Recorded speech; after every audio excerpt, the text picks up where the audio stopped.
All right, everybody, welcome to the Resonant State podcast. We are continuing our journey into the world of the Manchurian candidate. I'm joined, of course, by Mr. William Ramsey. I almost said Professor William Ramsey because he should be a professor, and Sean McCann from Wake the Dead.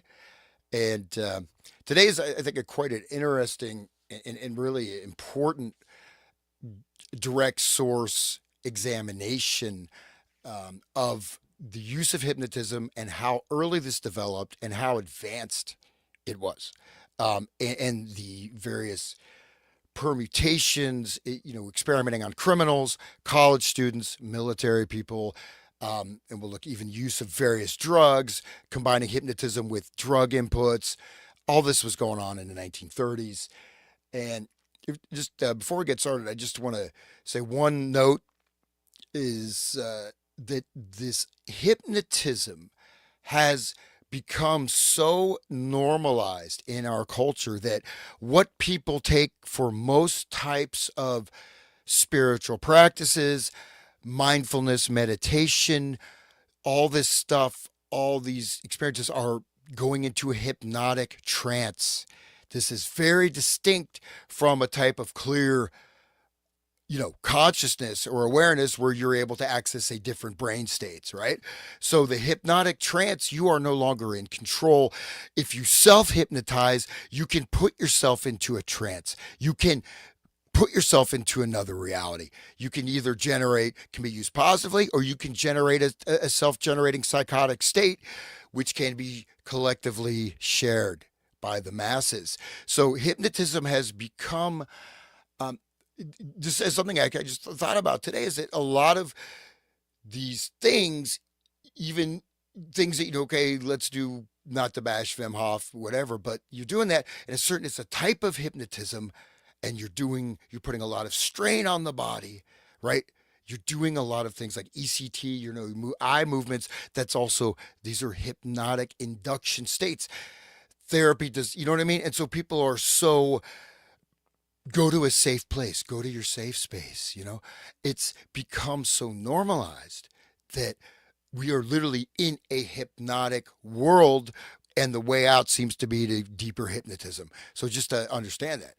All right. Well, go ahead, Sean, if you'd like to take the mic, or William. Oh, well, I just wanted to say, welcome Wake the Dead listeners to the conversation here. I'm glad we could be part of this, and this is part 7. Hans, you forgot to mention that this is like then there's many other episodes on both your. That's your job, Sean.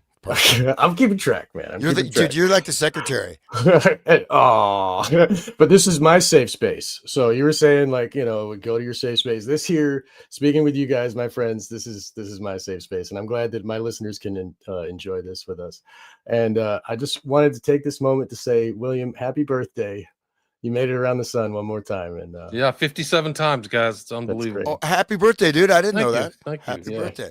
Should we We sing talked about it last night. No, please don't. like Marilyn Monroe? Yeah, we talked about it last night. We spoke with Julia she's Cosmic Mom now, and that got removed I already. removed it. I was afraid that they're going to Oh, give me a you strike. did. I thought it was It's, YouTube. yeah, that did no. that. It's Okay. available on my podcast. You can go to William Ramsey Good. Investigates. The audio's there, Rockfin and Rumble. Okay, I'm just wonderful. really sensitive about YouTube these days. No, it's yours to do with what you like. I'm glad there wasn't YouTube that did that. Because whatever. And some of these things, yeah. I just get a sense, like a sixth sense, like I got to take this down. I'm going to get a complaint or something. Hey, Well, that's why you've survived so long, I'm sure, right? So, William, welcome, I'm William. Thank you. I just sent a clip. If you could just, I mean, I know it's a little bit off topic, but it's Marilyn Monroe singing "Happy Birthday" to John F. Kennedy. Just in terms of what we're talking about, I thought. I don't know if that's the right sentiment. Joe, just I don't know. Yeah, we play. If she's a mind control kind of like a puppet, then maybe it does make sense. I don't know. Well, no, true, yeah, actually, you're right. It fits perfectly. Totally a mind control puppet. That's what I'm saying. I just Yeah. texted you that video link. So, yeah, that was her sex kitten persona doing that. Do we have audio? Does the audio come through? No. No. I have to do something. Hold on. I have to bring it up in a different way. There's always something. But yeah, that's I have to that do was it this way. You should hear the audio now. yes, we do.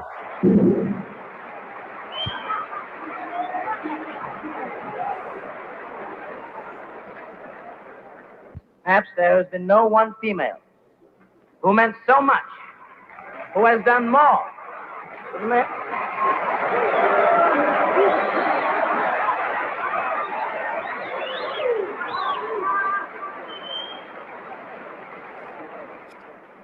Mr. President, the late Marilyn Monroe. The late. Wow. Wow.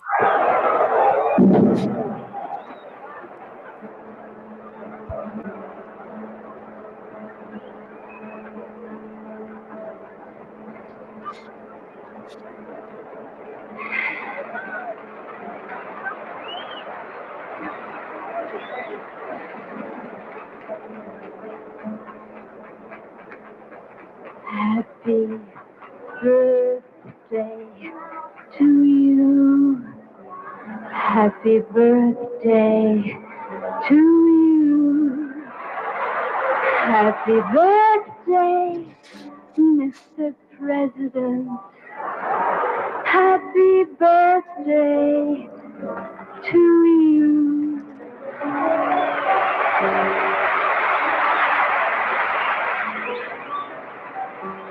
Thanks, Mr. President, for all the things you've done, the battles that you've won, the way you deal with U.S. Steel and our problems by the ton.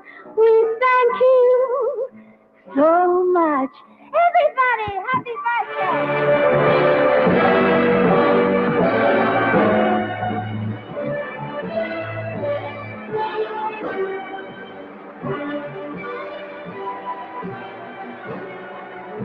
That's a cake.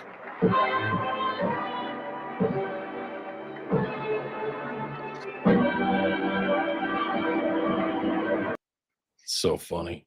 Somebody called me a CIA agent. Come on, I'm not CIA. They would never hire me, guys. Would Typical never boomer hire- agent. Yeah, come on. That's Dude, he's a boomer agent. You're not a boomer, are you? The boomer's a 68. So I don't know. What's that make me? Generation generation. X. Yeah.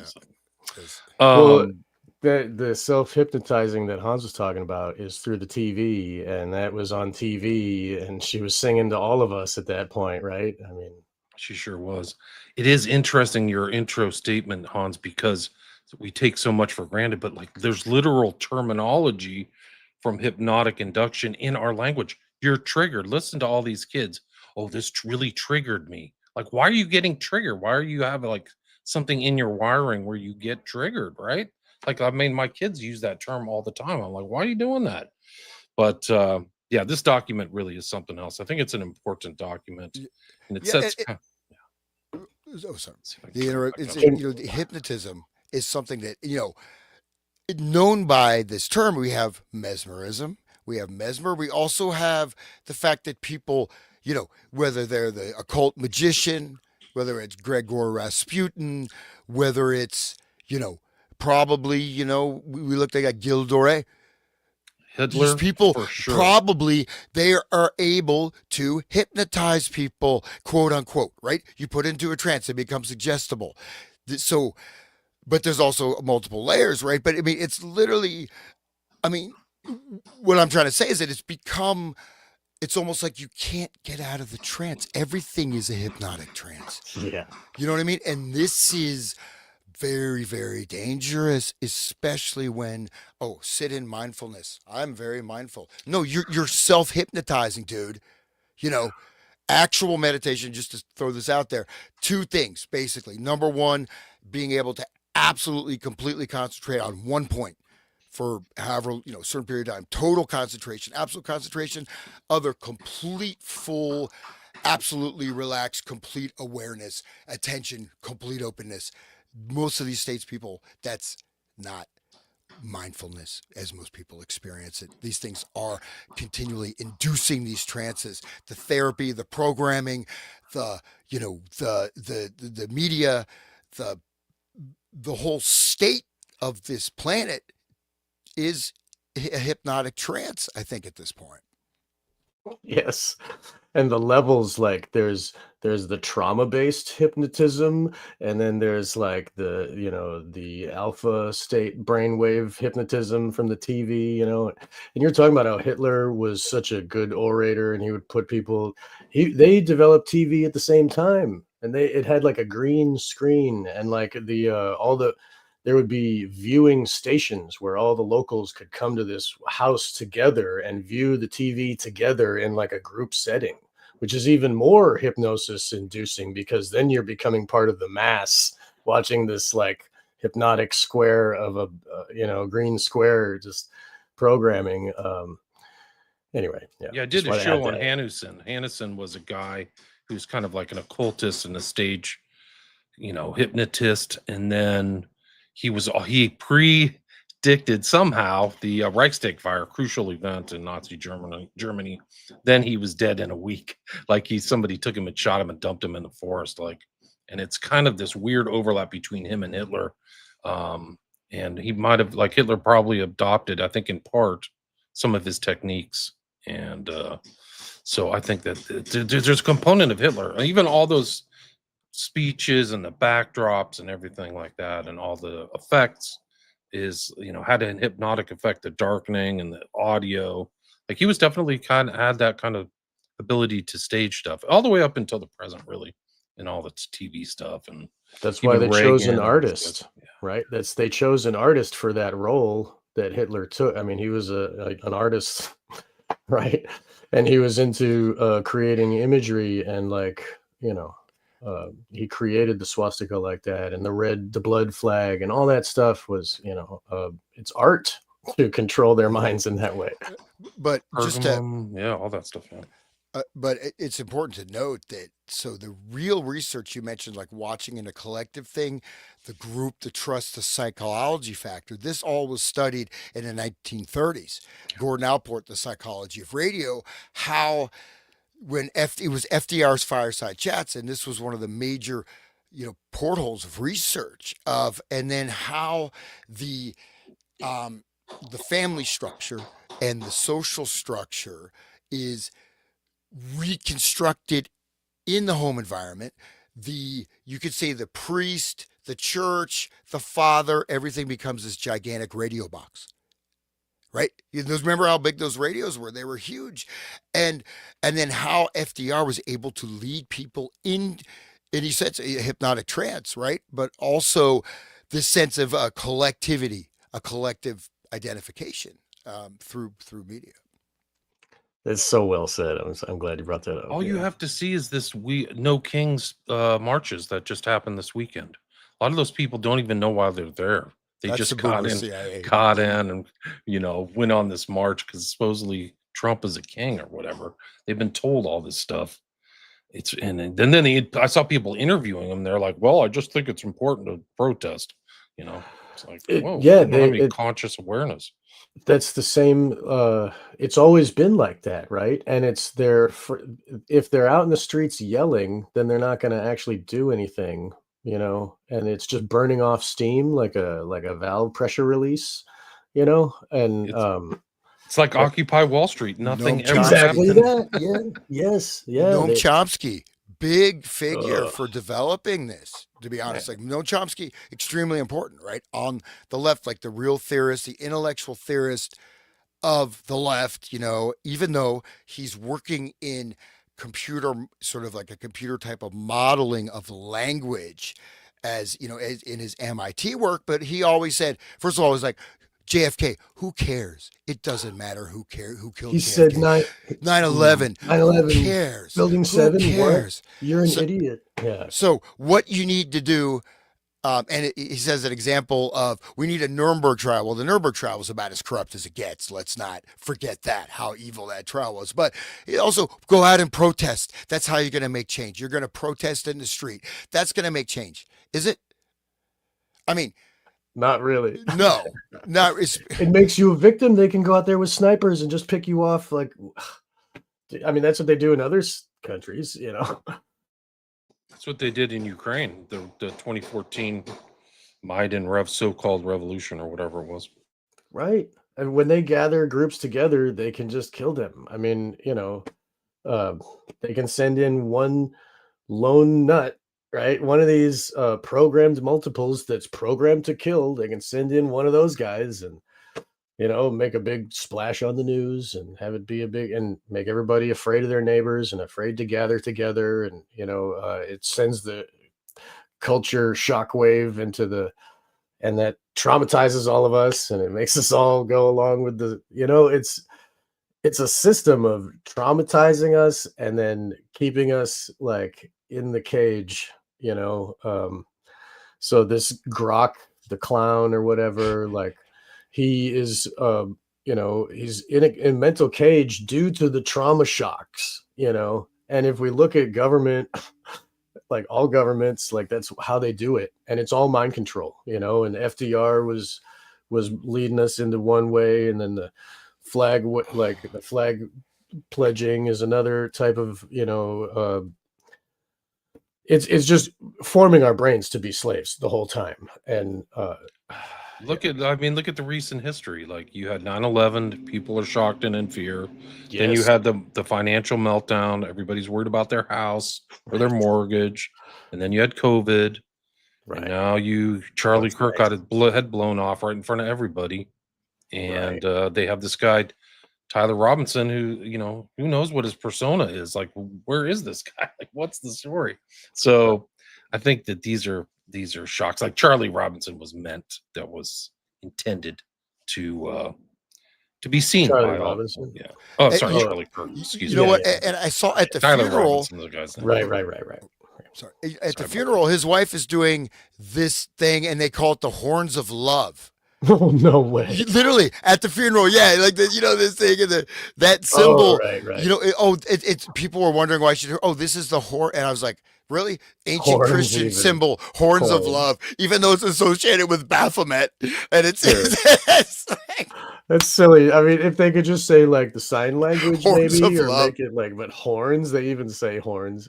And then to love the horns is Baal, to love your Lord, that's to worship, never mind. It's sick all around.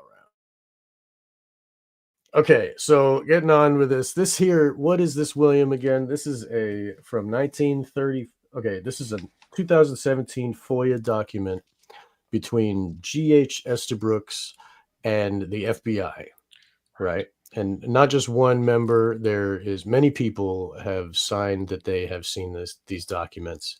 And this was seemingly an accidental release of FOIA, that they actually spilled some truth here. And we are going to look at this with a fine-tooth comb. It's 490 something, 98 page document that everybody can find. I posted it on my Wake the Dead Odyssey page. They can click download from that and to download this PDF.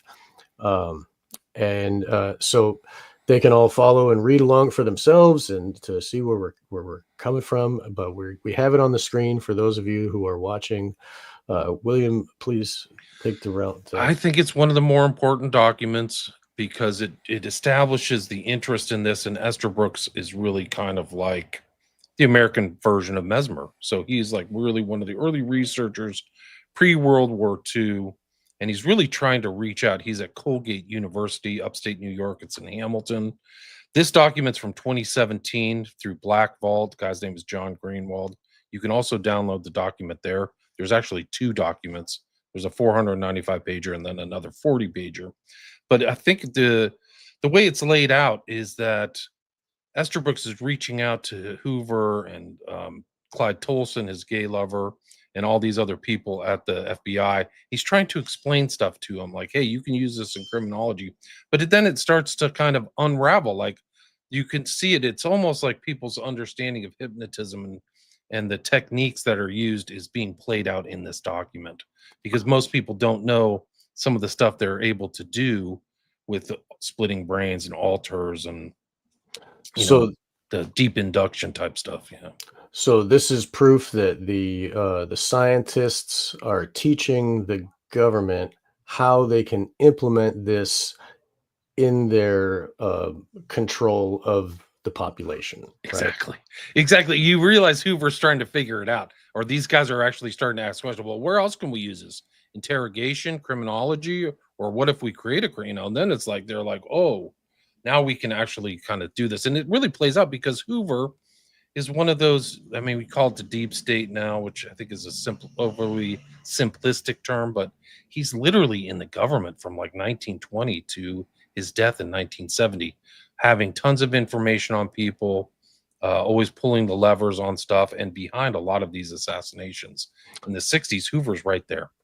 Those levers are blackmail, right? Right. Blackmail, knowledge, manipulation. I mean, once they have information on you, then they can like try to destroy your reputation through that stuff. And like, I mean, there's all kinds of techniques that a skilled long-term government asset like Hoover, who really is just working for the elite, the aristocracy, the American aristocracy, can do to keep control. Like, so it's not just against the left. And the FBI is kind of weird part of the Justice Department because they're involved in so many different stuff, like agent provocateurs. Like this goes all the way up to January 6th, where they just admitted there were 250 people in that march on the Capitol building. They lied about it. Ray would just deceive people and left it out. And then you have this whole thing all the way with the call center cash is like, you guys better believe this story about Tyler Robinson or you're a conspiracy theorist. So I think that there's different elements and aspects or facets of this document, the relationship between Estabrooks and Hoover, that are very important, play out in our history, American history, the secret kind of underground history of America. And it leads all the way up to today with all these weird people like Bolter, Mangione, Crooks, Ruth. So this document to me is like super important because it kind of lays it out. So it's not like it's and it was previously undisclosed. I don't think any of this information was out before 2017. It shows like the secrecy and classification is so important in our society. There's so much secrecy. We don't know much about COVID was kept secret. I'm sure there's 9/11 stuff that's secret. A lot of these assassinations, wars, and things like that that were involved in secret. The informational, I mean, this is kind of a thing, but like you talk about the trauma and the collective kind of traumatizing of the population, but it's almost like that's the informational war that our own government has waged against the American people and triumphed, really. It's really an informational war that they've had, and they've kept that information. So that's like the importance. This is like an insight into an informational monopoly where they kept it to themselves but didn't disclose this to the public. And there's so much of that. CIA as an organization can just be, it's really a centralized informational monopoly. They knew all the information, they knew all the mind control stuff, and used it actually against the interests of the American people, and still are today. So really important. I just cannot understate the importance, in my opinion, of this document as we read through this. And just bear in mind, again, this is really pre-television, right? This is radio, and again, with very limited radio control. And of course, not to juxtapose too much, but like you have the television originally, some of the people working on it was seen as a medium to communicate with spirits, right?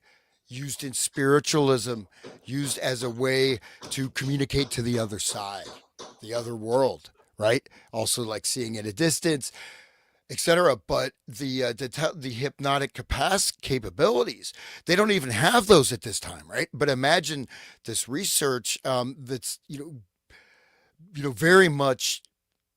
I think that the reason I brought up the Marilyn Monroe thing is not just because it's William's birthday, which it is, and so you feel like Marilyn is singing to you, right? How does that?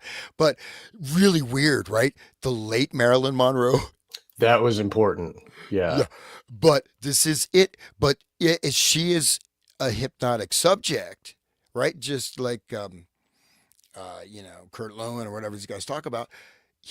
The audience is also being hypnotized by her. Exactly. She's she's she's in a trance, and she's also entrancing the audience. You know what I mean? That's Hollywood. That's like the whole thing. Like, but the first thing that was transmitted through television was the Iron Cross. Did you know that? So they're like, that's the Templar cross, right? And that's what they're transmitting into. And the Templars worship Baphomet, right? I mean, just wanted to add that I think it was Telefunken or something that was the first image that they broadcast was the Iron Cross.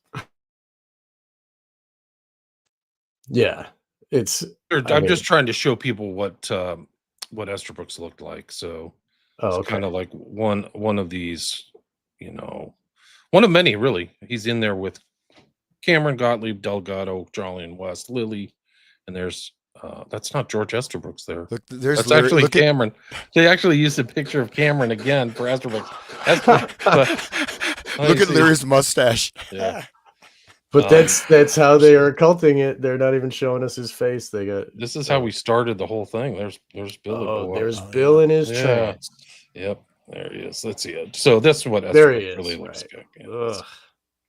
anyway, he's an interesting guy, but he says this is a direct quote: only a people who Interesting. refuse to permit themselves to sink into intellectual lethargy and conformity, only a people who question and think, can be sure that hypnosis disguised and or direct will not undermine their freedom and rob them of their very lives. So Oh, very okay. profound statement. And when he says rob them of their very lives, I mean, he means it. That's not hyperbole. Right. Yeah, no, Right? you're That yeah. is that. I mean, literally, if you're in a hypnotic state all the time, you're not really alive, Right. right? You're at a certain level, you're a zombie. Right. But What is it to live? To have your own will, right? And to control your actions of your body is right. If you're not doing that, then you're not awake, aware. Like the Freemasons call them the dead. You know, the unbegun. You know, the uninitiated. Anyway, here we go. This here is the Yeah. first page. Is this? This is it. These are like official documents. Like it's incredible. And you'll see this old school for people who are young. Like when they used to send stuff before email, you didn't get CC'd. You would have this little list of like the corporate heads or the heads of the administrative body of the FBI here. And then people would check mark to see who got copies. So you'll see on this one, this is a memorandum for the director, December 24th, 1935, where it's Chuck Tolson is there and then Clegg. And then some of these other names I've checked out, and they're like all kind of infamous kind of FBI heads. But let's see, I can read this one. Yeah. This is going to get So started. those people are in the loop. Right, they're Those- like CC. the inner circle, but I mean, so like they would recognize each other from the higher orders that they all belong 100%. to. So they're the inner core of the FBI. All these people are. Real quick, what's interesting is that you see how quickly Estabrooks is basically in this beginning of these documents is introduced to Hoover. Here's my college buddy George Estabrooks. How fast it proceeds within weeks, right? Months. Yeah, You know, I they're got you. they're training special agents. They're doing this and that. I mean, it's just like whoa, this is off to the races. Yeah. And he's traveling to DC, so he's coming down like New York, and they're having symposiums or something like that, like presentations, and you'll see that. But you just see that like they're putting this out. Memorandum for the director. I've reviewed the attached memorandum addressed to you by Mr. Lester under the date of December 10th, 1935, concerning the experiments, so he's already experimenting, conducted by Dr. George Estabrooks, professor of psychology at Colgate, in the use of practical and applied hypnotism. So he's taught the practice and application. I believe that the Bureau's time would be well spent if some employee having a scholastic background in psychology were authorized to spend as much time as is necessary with Dr. Estabrooks for the purpose of developing his technique and obtaining the benefit of his experience. I believe that hypnotism has wonderful possibilities in the investigative field, and have noticed a number of articles in the past year dealing with the success encountered by various European agencies, particularly, I believe, in Hungary, in the use of hypnotism during the course of questioning of subjects. So EATM. That goes to the Electron. director, right? Goes to Hungry- Hoover. Hungary's important, man.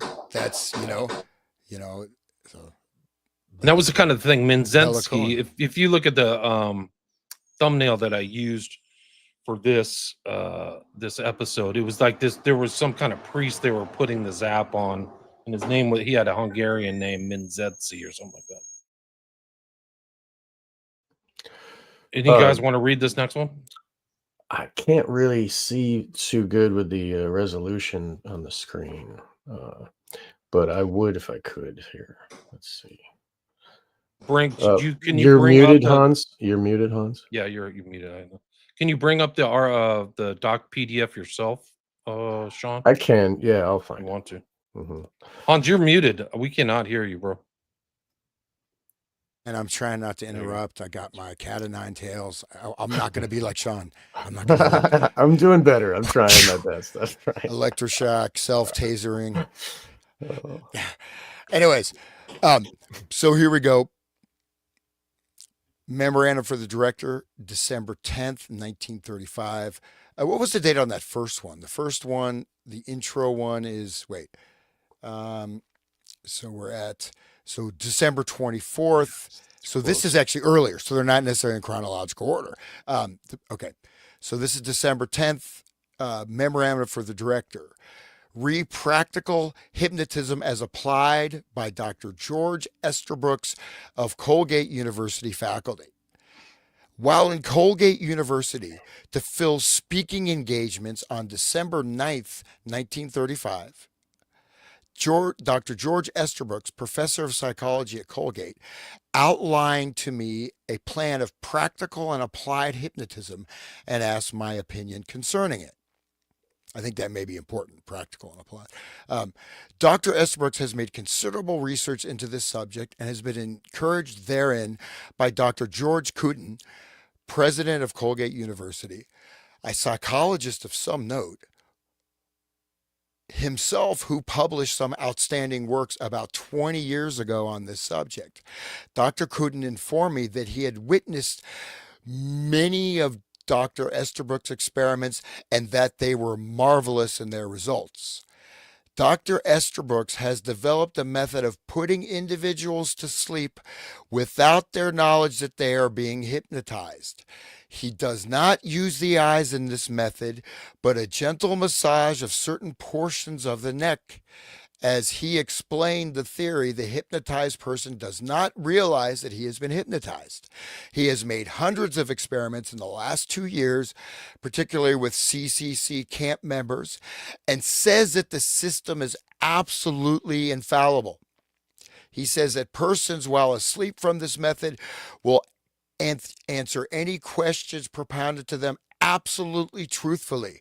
He has also worked out a test with the reflex of certain muscles of the hand, which he states positively shows whether the subject is actually asleep or is faking sleep.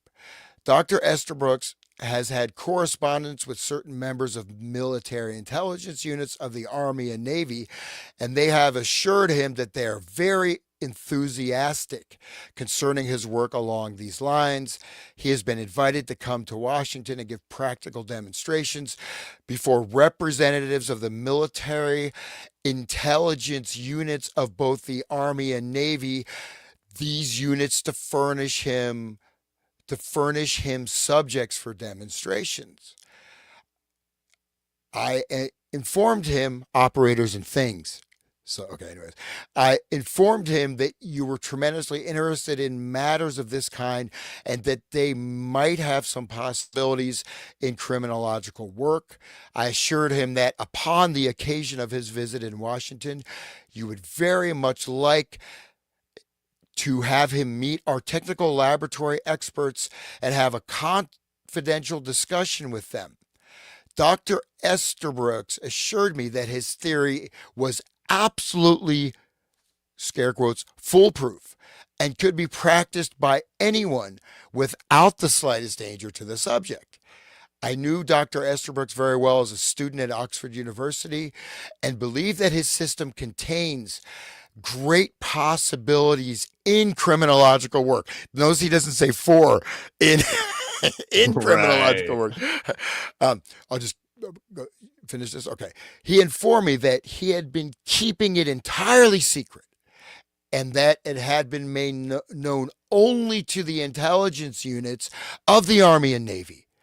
Because of my friendship with Dr. Estabrooks, I feel certain that if you so desire, I can make arrangements for him to discuss his theory with Mr. Coffey or other members of the technical laboratory staff, explain the results he has obtained to them in detail, and if desirable, give actual demonstrations. If he has a successful method, and it seems to me that he has, the Bureau could easily obtain very favorable publicity concerning the development of this theory if and when Dr. Estabrooks decided to make it known to the world. Incidentally, Dr. Estabrooks' idea is not to make money for himself, but to aid the world generally, particularly shell shocked and gassed soldiers. Tavistock, right? Dr. Estabrooks was overseas several times with the Canadian armies and had an enviable service record with them. I suggest in this connection that Dr. Estabrooks might be given a serious consideration as a lecturer on practical and applied psychology to appear before some of the subsequent police training schools conducted by the Bureau. I feel that the Bureau has everything to gain and nothing to lose by discussing with Dr. Estabrooks, through its technical experts, his theory of applied hypnotism. Just wanted to bring up the shell shock portion, how that relates to Grok the Clown. These people their brains have been changed by trauma, and he rushes in there to do the reprogramming. It's very interesting. But there's so much to unpack just in this 2 pages. Yeah. Subjects to be given away, secrecy, not revealed to the world, Army and Navy intel. So this is pre-CIA, and it actually kind of goes all the way through. And if we even go back to the Manchurian Candidate, which started this whole kind of these bunch of 7 episodes off, Marco is Army intelligence, right? So this is like this knowledge has disseminated itself not just to the CIA, it's in other departments of the government, including the FBI, which is these documents are proving. That guy, his name is W.D. Lester. He was a friend of Hoover. I looked his name up, so I know that he was like a close colleague. He died of a so-called car crash, which you always kind of double think that if it's really true. But look at all these names here on the bottom of this one. Present at the conference were Messrs. Tolson, Nathan Clegg, Edwards, Tam, Coffey, Tracy, Clavin. They're all there. They're all at this other conference. Do you want to read this one, Sean? Can you see it, or should I read it? Yeah, I can do that one. Real quick, Coffey is mentioned a lot in these documents. I'm not familiar with him, but I just referencing the show we did on the Ipcris file, is that book, Barbara O'Brien's very weird and disturbing book, Operators and Things. So they are they're directly referring to those subjects furnished by the Army as things.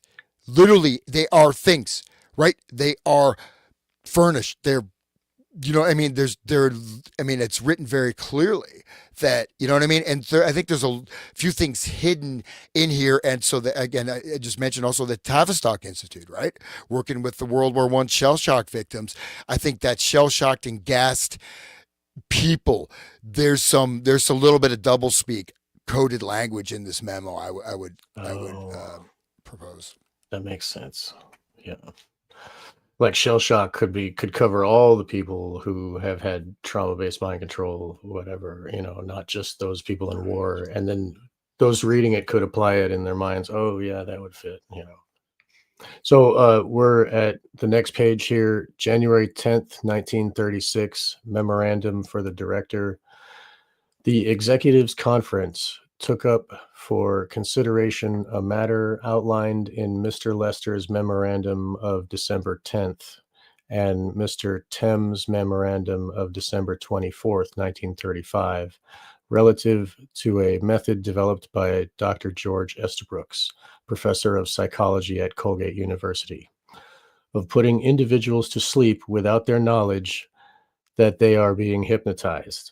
Dr. Estabrooks was a classmate of Mr. Lester at Oxford University, and during Mr. Lester's recent visit to Colgate University, he was informed by Dr. Estabrooks that he made hundreds of experiments within the last few years, particularly with the CCC camp members, and states that the system which he has evolved is absolutely infallible.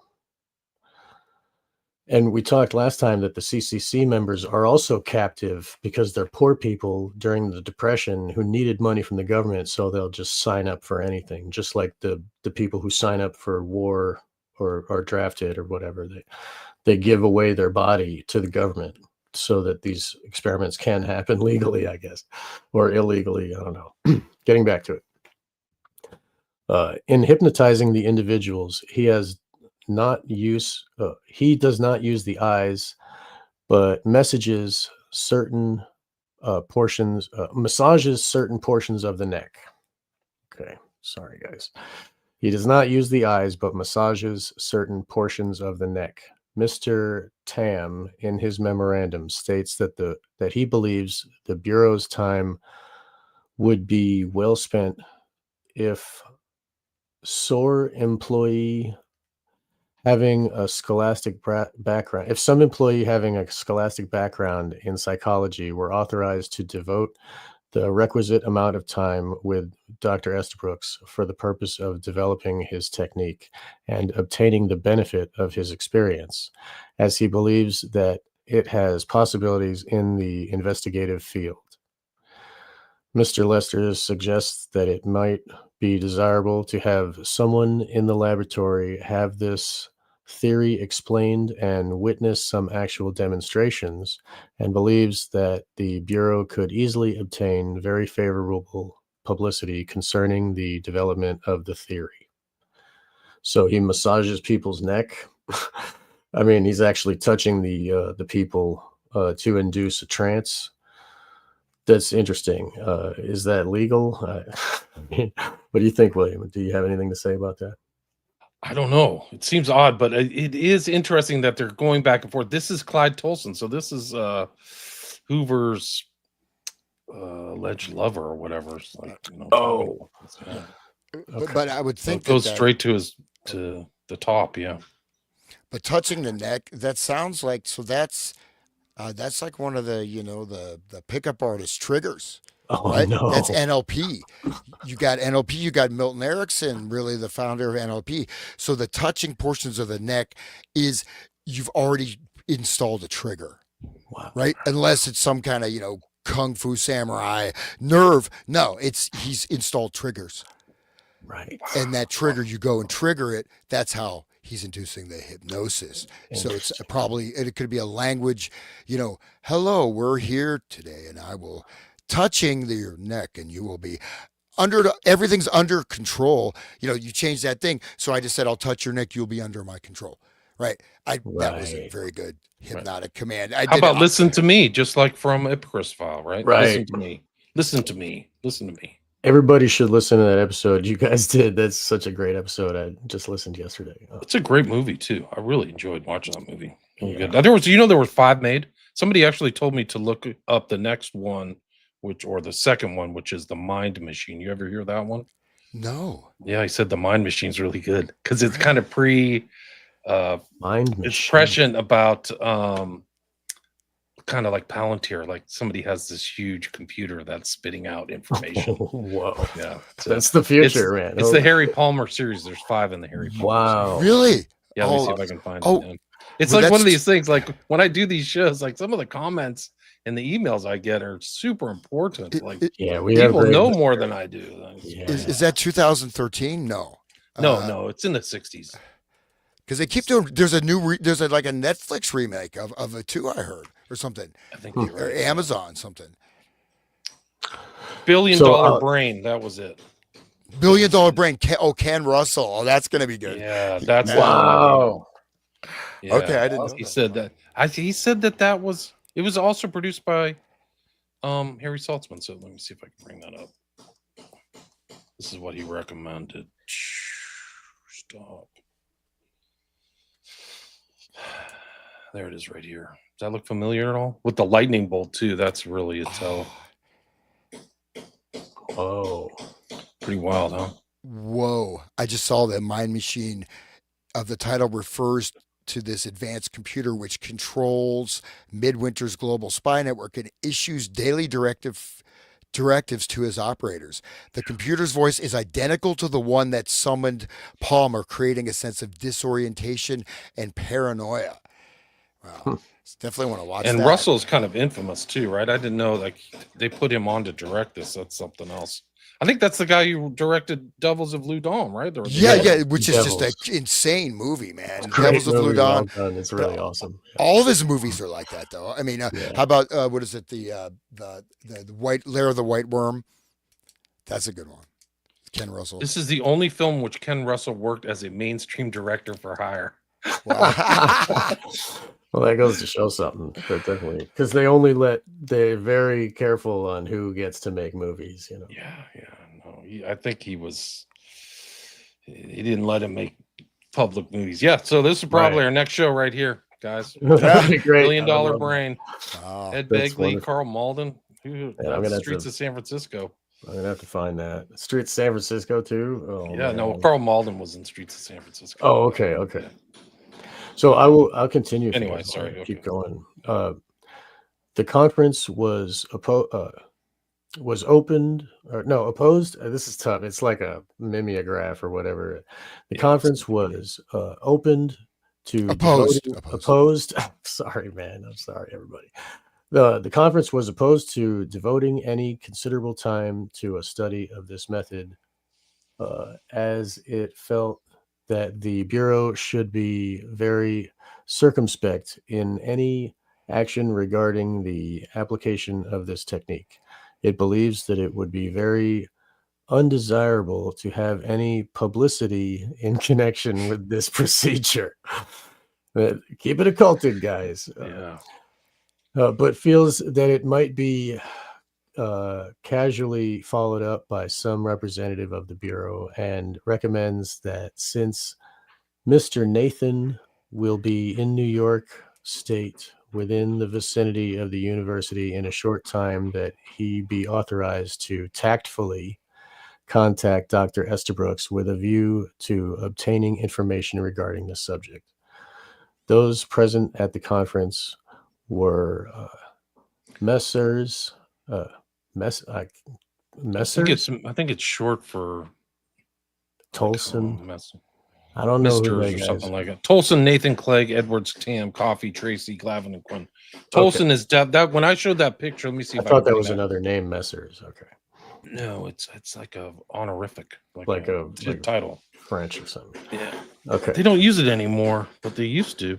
I showed that picture of Hoover and Tolson last time. I should bring it back up because then people. So Nathan, Clegg, Edwards, Tom, Coffey, we talked about, and Tracy, Glavin, and Quinn.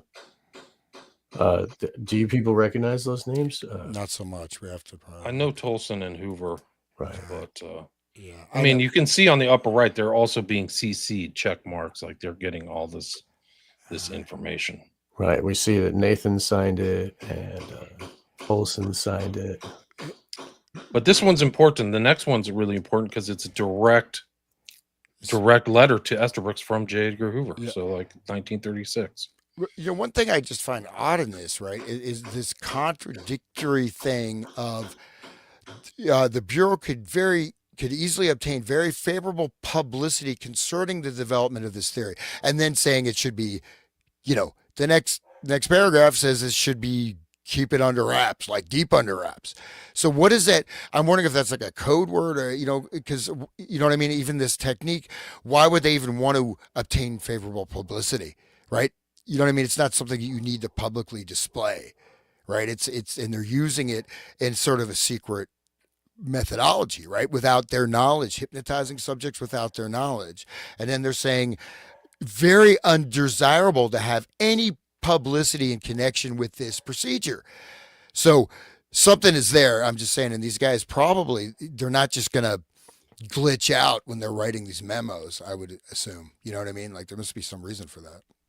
Do you think maybe it's because they had such confidence that the public was so already in a trance that they can just roll it out with publicity and it would be taken up happily by I, the I think it public. means something. It may mean something else, or maybe some type of encoded language, because Okay. they're making very clear that they don't want any publicity. Right? Keep this under wraps. Right. Obtain very favorable publicity. What does that actually mean? Obtain, right? Obtain very favorable. So on the surface, it sounds like, oh, we're just gonna promote it. FBI, new hypno agents. They Yeah. will come Right. and wall, wall, wall. Did you kill the man? Did you kill the man? Yes, you know. I mean, you can see it like the science fiction, like from outer space with their palms, with a spiral.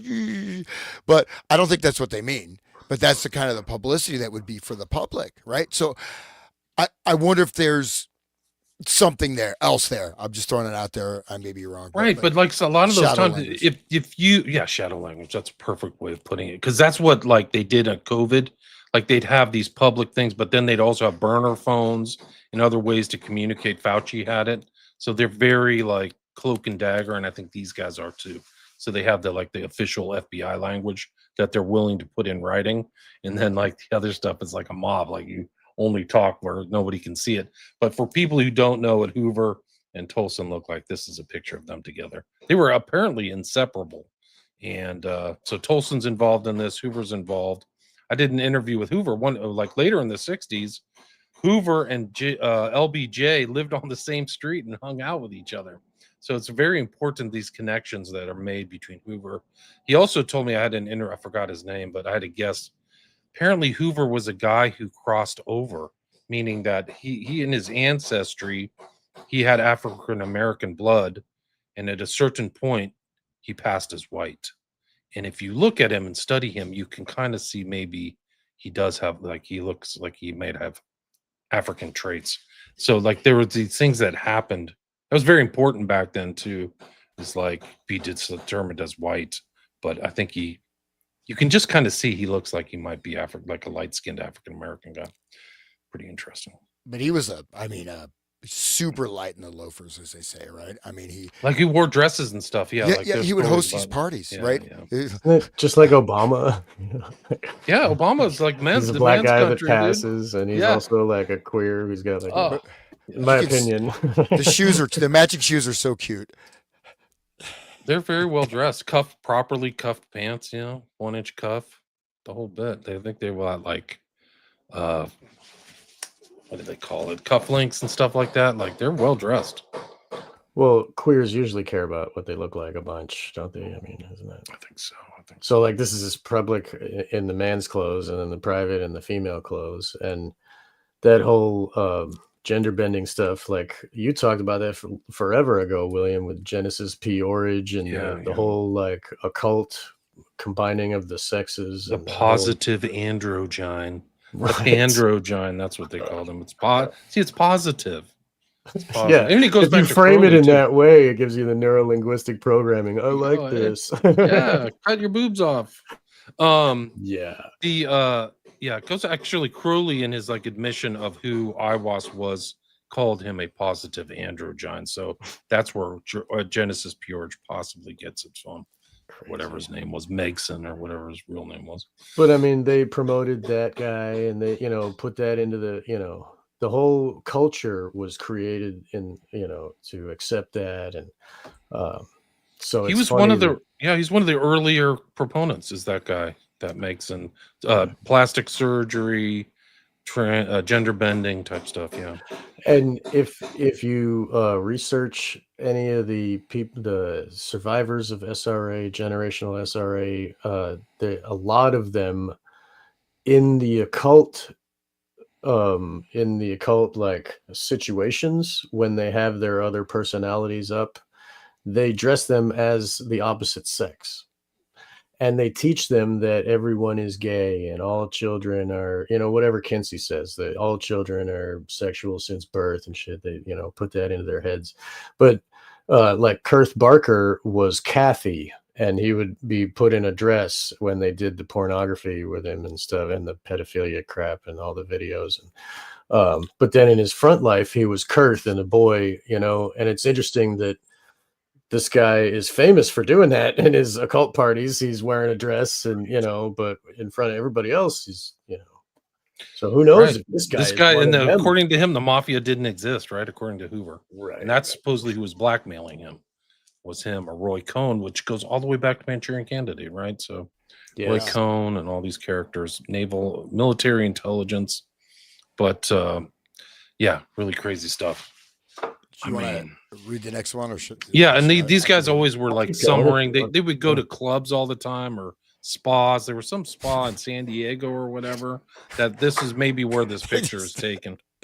Like there was some kind of famous mob owned place in North San Diego that they were at, and I get the vibe here that that's where they're at, but because it looks beachy as that little beach walk thing in the background. Anyway, Who wears saddle shoes to the beach. What Such the a hell? cute couple. Oh yeah. But So, I mean, I'll read this one. This Okay, is what? between from J. Edgar Hoover to Estabrooks, 36, June 9th. Dear Professor Estabrooks, Mr. Nathan of this bureau has informed me of his very interesting conference with you recently relative to the possibility of utilizing hypnotic processes in the field of law enforcement.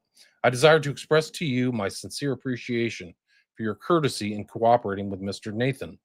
I should like to arrange, if possible, for you to be in Washington at some mutually convenient time during the next 4 months to make a talk before the Bureau's training school for special agents on the general application of psychology to the problem of law enforcement in crime detection, pre-crime type stuff. While you are in the city, if agreeable to you, I should like to learn more about the application of hypnotism as an aid in solving law enforcement problems, and should like to arrange to have you confer with various members of the Bureau's technical and scientific laboratory staff on the occasion of your visit to Washington. The next training school for special agents will begin in July and will continue for 14 weeks. If you will advise me as to the approximate dates when you will be available for this purpose, I shall be glad to make an adjustment in the Bureau's program in order to arrange for a time that will be convenient to you. So he's going to adjust his schedule for Estabrooks. That's like the secret language you're talking about. Like he knows, like, oh, I really want you to be here. You will be reimbursed, of course, for your expenses incident to your appearance before the Bureau's training school and your conference at the Bureau. I regret it is not possible under the Bureau's appropriations to give an honorarium for this, for such previous, I think. But I assure you that Services? services, yeah, for such services, thank you. But I assure you that your cooperation will be duly appreciated. I am engaging herewith for your information a booklet concerning the Bureau's training schools, and I trust you will find it convenient to assist us along the lines indicated. Sincerely yours, John Edgar Hoover, Director. To Mr. Nathan, too. Yeah. I just wanted to say that it's important to note that he's giving a front reason for Estabrooks to visit Washington. Oh, just talk to them, make a general conference about whatever. And then while you're not doing that, come and see me personally and talk to these people specifically and do the real work. We want you here. But on the books, it's going to be, he's doing this, teaching the FBI about what, general nothing. But Right. it's a front for his other true reason for being in Washington. So that's how it always works. Like, so the news and all the record books will say he went for this reason, which is exactly right. So he's playing this game. Hoover's only like 40 years old at this point. So like he's super young at the head of the FBI already. Well, notice this. So talk about sort of encoded language or valence, right? So I don't know if that's in closing or whatever word you used. Herewith, right? So that's a legal term, right? Notice that last paragraph. For your information, I am enclosing herewith, for your information, a booklet concerning I can't read that, training schools, right? And I trust you will find it convenient to assist us along the lines indicated. So the actual, I bet in that the notes, the marginal notes, right, on that brochure or pamphlet, right? That's going to have the lines indicated. Specific language that can't even be printed here. Like it's Yeah. Yeah, you can sense that that's what's going on. Like there's something else going on. And you have to remember this is taking place before the CIA, before World War II, before the OSS. This is really remarkable. Like this is like unique, this interplay between really the founder of American mesmerism or hypnotism and J. Edgar Hoover. Um, does anybody want to read this one? I don't even know. I mean, this kind of went out to everybody. We have 250 live listeners. Everybody, thanks for listening. Oh, wow. Please share the show if you like it. Also, you can go back. There's 6 other episodes, so you can listen to those. Those are all like hour and a half, 2-hour episodes. But a lot of information that kind of, if you're hearing us reference stuff from the past, it's because it's the past episodes in this series. Anyway, does anybody feel like reading? I can read it. Okay. I can keep going. I'll go ahead. Okay, good. Okay. Memorandum for the director. The executive conference considered a memorandum dated May 25th, 1936, submitted by Mr. Nathan relative to his visit with Professor G.H. Estabrooks, professor of psychology and vocational director at Colgate University. Mr. Nathan suggested that Professor Estabrooks be invited to address the Bureau's police training school.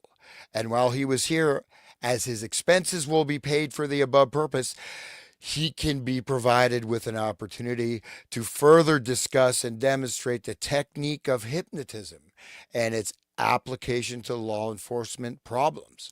The executive conference believed that Professor Estabrooks might properly be invited to talk before the Bureau's training school for special agents, but it thought it best not to ask him to talk before the police training school at this time. He can be assigned to discuss some subject in the field of the application of psychology to law enforcement without reference to hypnotism. Very, very, very important. Without reference to hypnotism. If this recommendation is approved, there's attached here a memo addressed to Mr. Clegg, and then those present at the conference were Messrs. Tolson, Nathan Quinn, and I can't read the rest because there's a stamp on top of it. But notice that, right? Very directly stating that there is he's being brought in, just like that show I was watching about the serial killer profiles, some kind of Netflix thing. I got pretty bored with it, but it's talking about how they started doing psychological profiling in the 70s, right? Or whatever. And the guy who invented the name serial killer. Well, there's pretty advanced psychologists there, right? It's not, I mean, this guy was, he's pretty advanced. He's there talking about psychology in law enforcement. The hypnotism is being kept hidden from the regular employees. Who's it being presented to? Who's it being applied to? Is this being applied during the training for the police officers?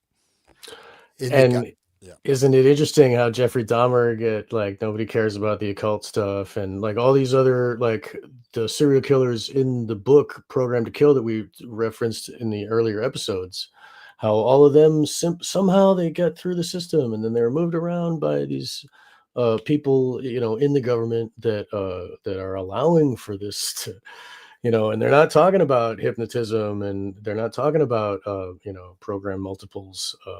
They're keeping it under wraps, like you're saying there, Hans. And what kind of law enforcement problems? What problem are they going to solve? Right, good point. Like it's kind of deliberately vague. Like, what's the problem? The problem is we want to create the crime we're going to solve. We're up that I'm a poofter, and I'm hanging out blackmailed at the beach with my love interest, dancing the night away, tangoing away. We're in a culture where if it was known he was a flamer, he would have been out in a microsecond. You know what I mean? True. Like, especially in that FBI position, he would not. It was not a tolerant. I think it was certain places it was illegal, right? Sodomy was still illegal. Don't you think it's kind of like the dark occult rubbing our noses in it?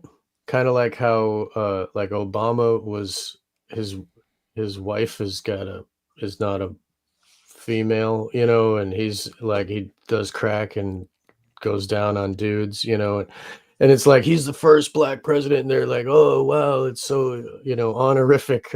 But then like you really learn about what they do, and and it's just like it's as if the dark occult wants to invert everything, right? And if they're giving us the first black man president is so honorable, and we give him the Peace Prize and all that crap, but then if you really know who he is, like even his birth certificate is like totally photoshopped, and it's obviously proved, and that leads into the Trump thing, and like that whole like barrel of things that roll down the hill. And but it's like the inversion, and they're rubbing our noses in it. It's like a fu if we ever learn the truth of what's really going on, like how the Satanists are running the world, and they feed on their babies. And, if they ever really, then we would be so horrified, and it would be like such a even more traumatic. It's like, it's a power move for them. And it aggrandizes their egos for, look at what we can do, and I don't know. Well, I think here is very specifically connected with FBI having control over local law enforcement, right? How many times FBI steps in, there's an investigation. Just didn't that happen? Same thing in Utah, right?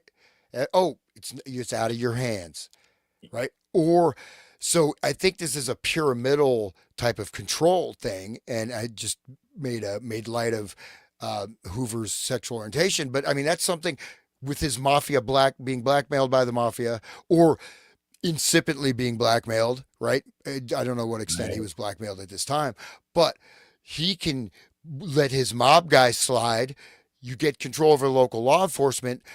So, you know what I mean? So, and I think there's even Right. the indication too that in a certain way they want to give this to the very executive levels. Maybe even they potentially have hypnotic control over their special agents as well. Probably, dude. Yes. Sure, why not? Right. They're just implementing it all over the place. I mean, I don't know.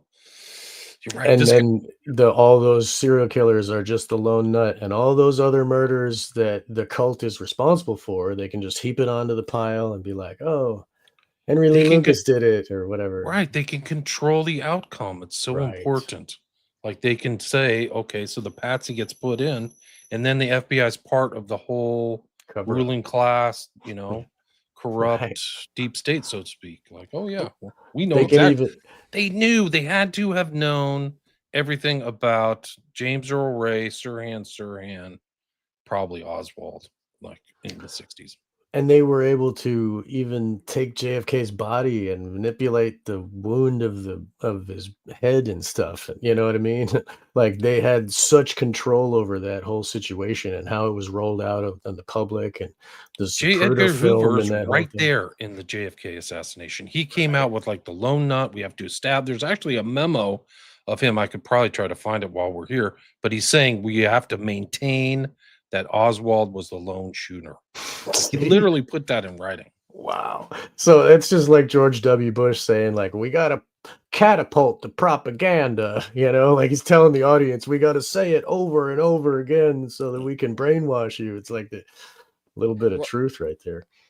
I just thought of this based on this memo is think about like say hey, Sandy Hook, the coroner, like some of these law enforcement speeches, they look like they're friggin' in trances, right? There's a lot of various cases where you get the press conference and the chief of police whatever comes out, right? And so I wonder easily code command or whatever, or else doesn't it seem that way? I mean, if you think about it, Right. it is that's I mean, not just them coming and stepping on the local enforcement and saying, "Don't look here, don't look there," but let's, here's a trigger, tap you on your neck, put on your Remember remember the recent like drowning or whatever, and somebody was at the police was informing the public of whatever information, and somebody had the smiley faces on their phone, and they were holding up their Yeah, yeah. phone for the camera to see, to trigger all the people that are watching on the television. It's really interesting. Yeah, that was William, Riley Strain in Nashville. right? That one was a big Incredible deal. one. A Yeah, big deal, huge. that one. Covered it right up. Oh yeah, he just drowned. Move on. Toot, toot. And he ended up upriver. How did he get upriver if he Well, fell in the water? he was found downriver, but like he Oh, would have okay, okay. traveled like 10 miles in the 2 weeks. So why didn't he travel farther? Where's his pants? His shoes were missing. They never Oh, found his phone. Like, who leaves their phone? Like, oh, I'm gonna go for a dip. Boop, doop. Why didn't they find his phone if he left it? Right. So Right. that, I mean, that's It's just perfect evidence of how everything was covered up and like, oh, bumbling officers. Whoops, sorry. Oh, I don't know. And it just all it's yeah, it's allowed to happen. It seems. I think that those smiley face things are part of the whole network. The occultists in charge are like allowing this to happen. You know, um, we see it everywhere. You see it. You report on it, William. I think that woman who was the psychic, she really, I think she keyed into it, that it goes all the way back to like music executives in Chicago.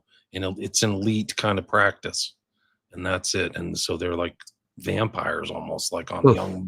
young boys. I mean, but the same Very thing sick, happened. but I mean, it fits This, that they're submerging them in water. yeah, You know yeah. what I mean? For their Mm. moon goddess, and that the dark occultism that uh, the They whole say shit with go ahead. Sorry. this is the same thing from the Oak Island that we talked about last night, where these kids disappeared, but they're kept somewhere for a time.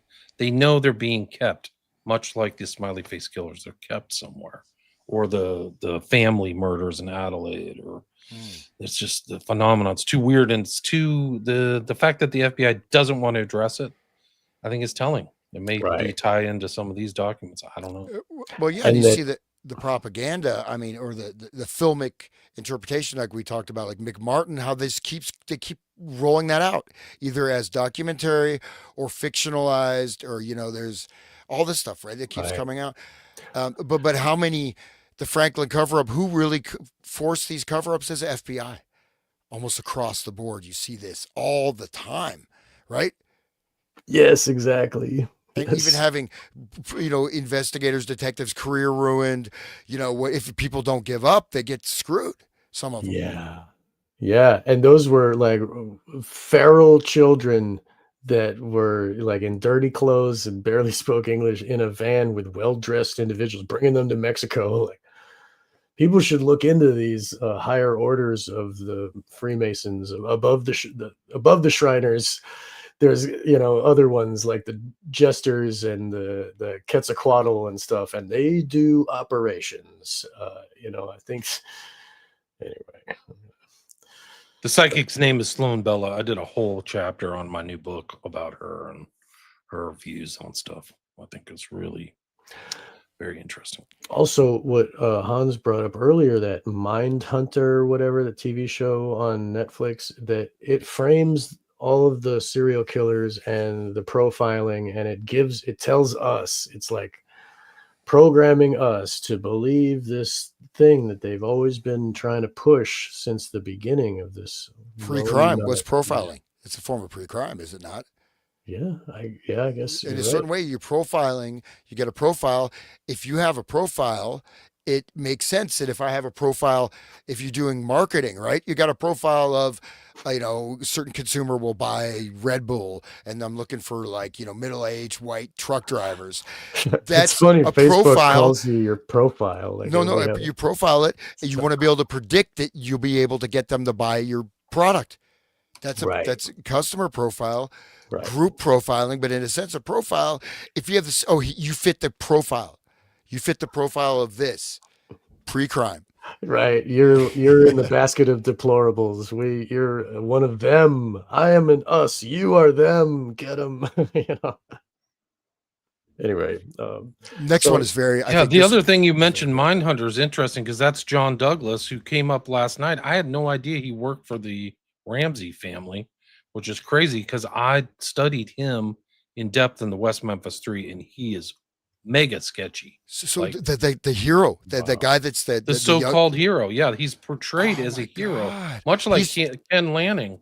But I would people do yourself a favor and go read this. It's not even I can't find the Google reference, but I wrote wow. this 8 years ago on John Douglas.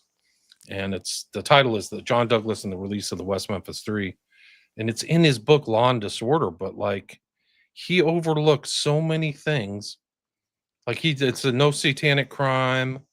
Like I list all these Satanists: Fall River Satanist, Ricky Casso, Beast of Satan, Hardy Boys, Vampire Clan, Adolfo Casson. But Like he didn't read certain stuff. He overlooked things, miscarriage, and he was involved. He literally was talking to people who were in the documentary. So like people don't know, like he literally went and talked to John Mark Byers. So if you remember, Mark Byers is in the father's in the like first or second documentary, firing guns. Like they paid him money to be in the documentary. A lot of people don't know that. Listen to this.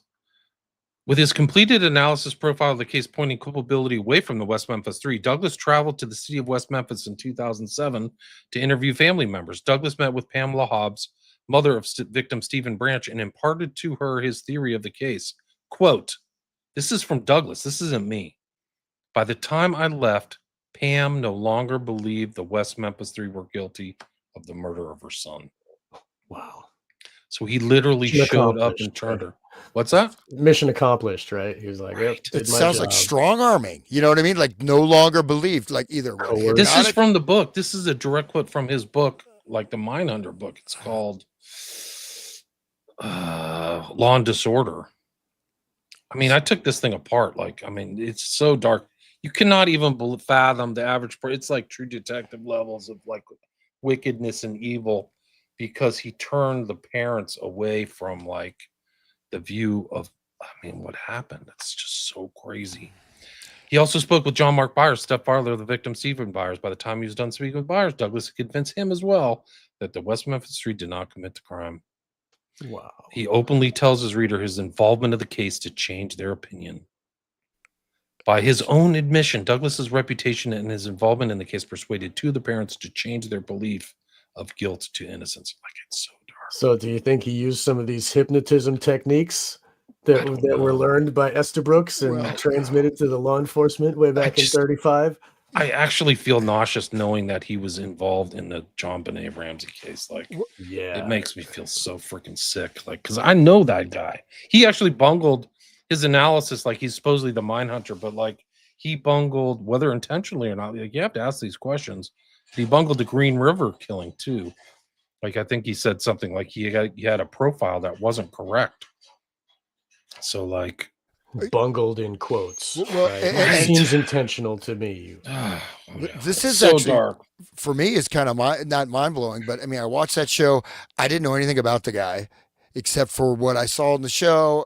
Mine hunters, so I literally had, I wasn't even aware he was connected with all these cases. I didn't, I heard the name, I didn't draw it together. But seeing how I imagine I'm watching the show as an innocent victim and thinking, oh, this guy is such a crusader for justice. This guy is going against this old system, and he really wants to help people, and he's such a pioneer.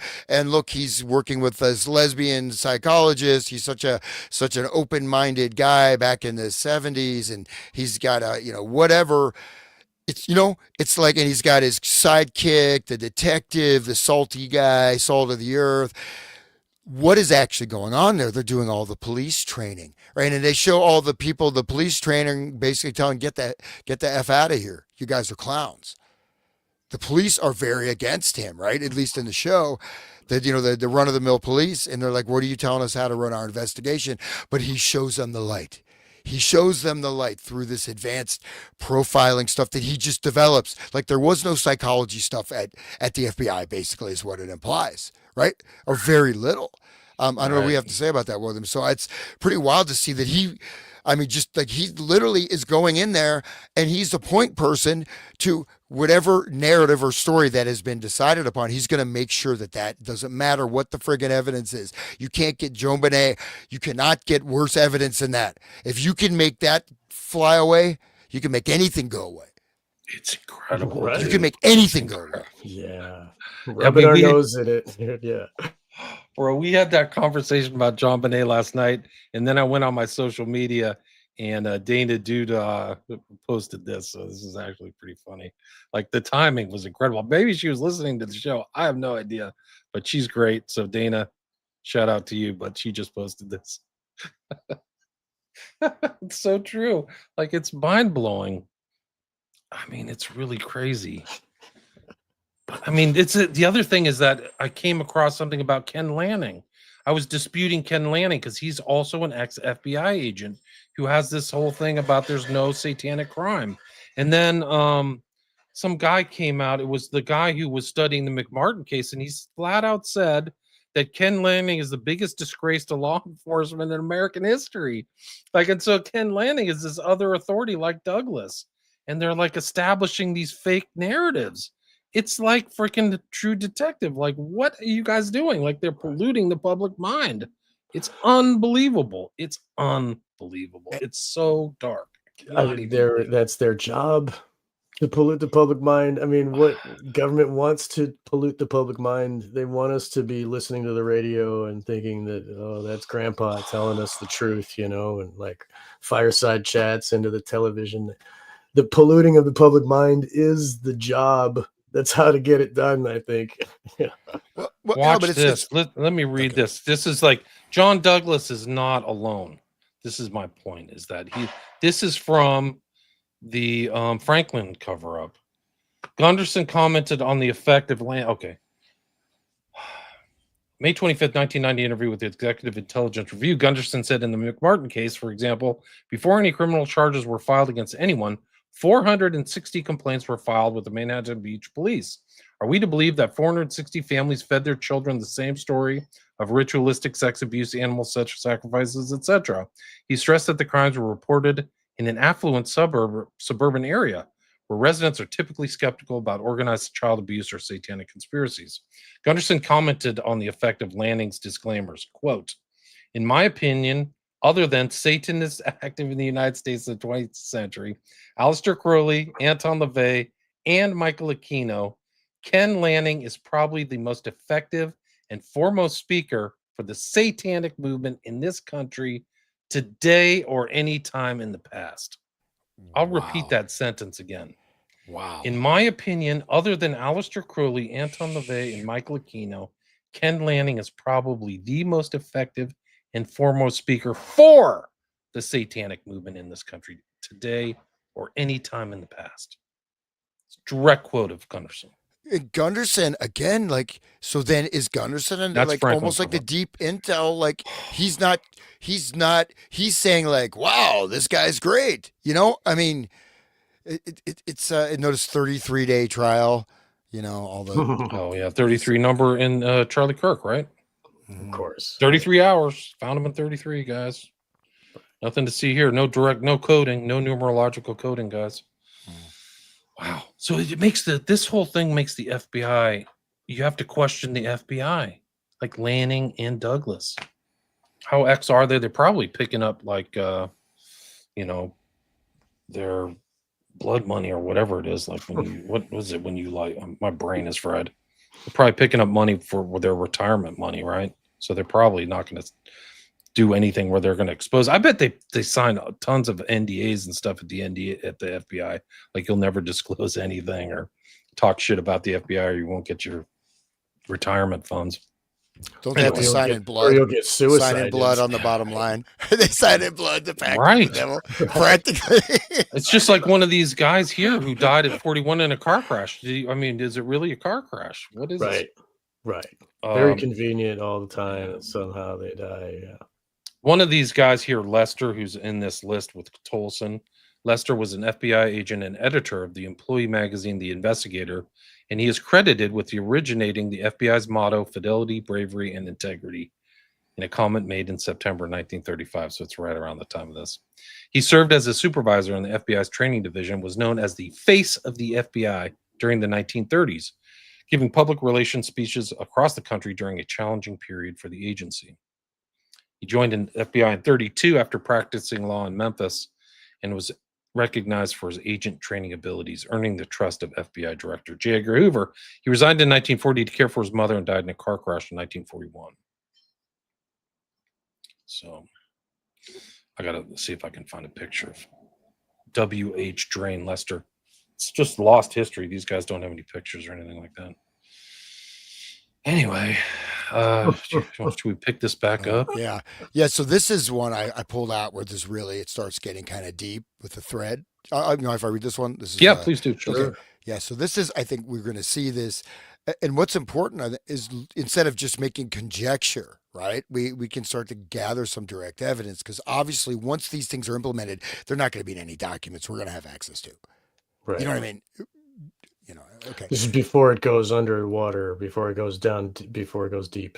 This Yeah. is like, right. So we're talking December, basically January, February, March, April, May. But already by within 4 or 5 months, it's already being implemented into programs or potentially. So, okay, memorandum for the director.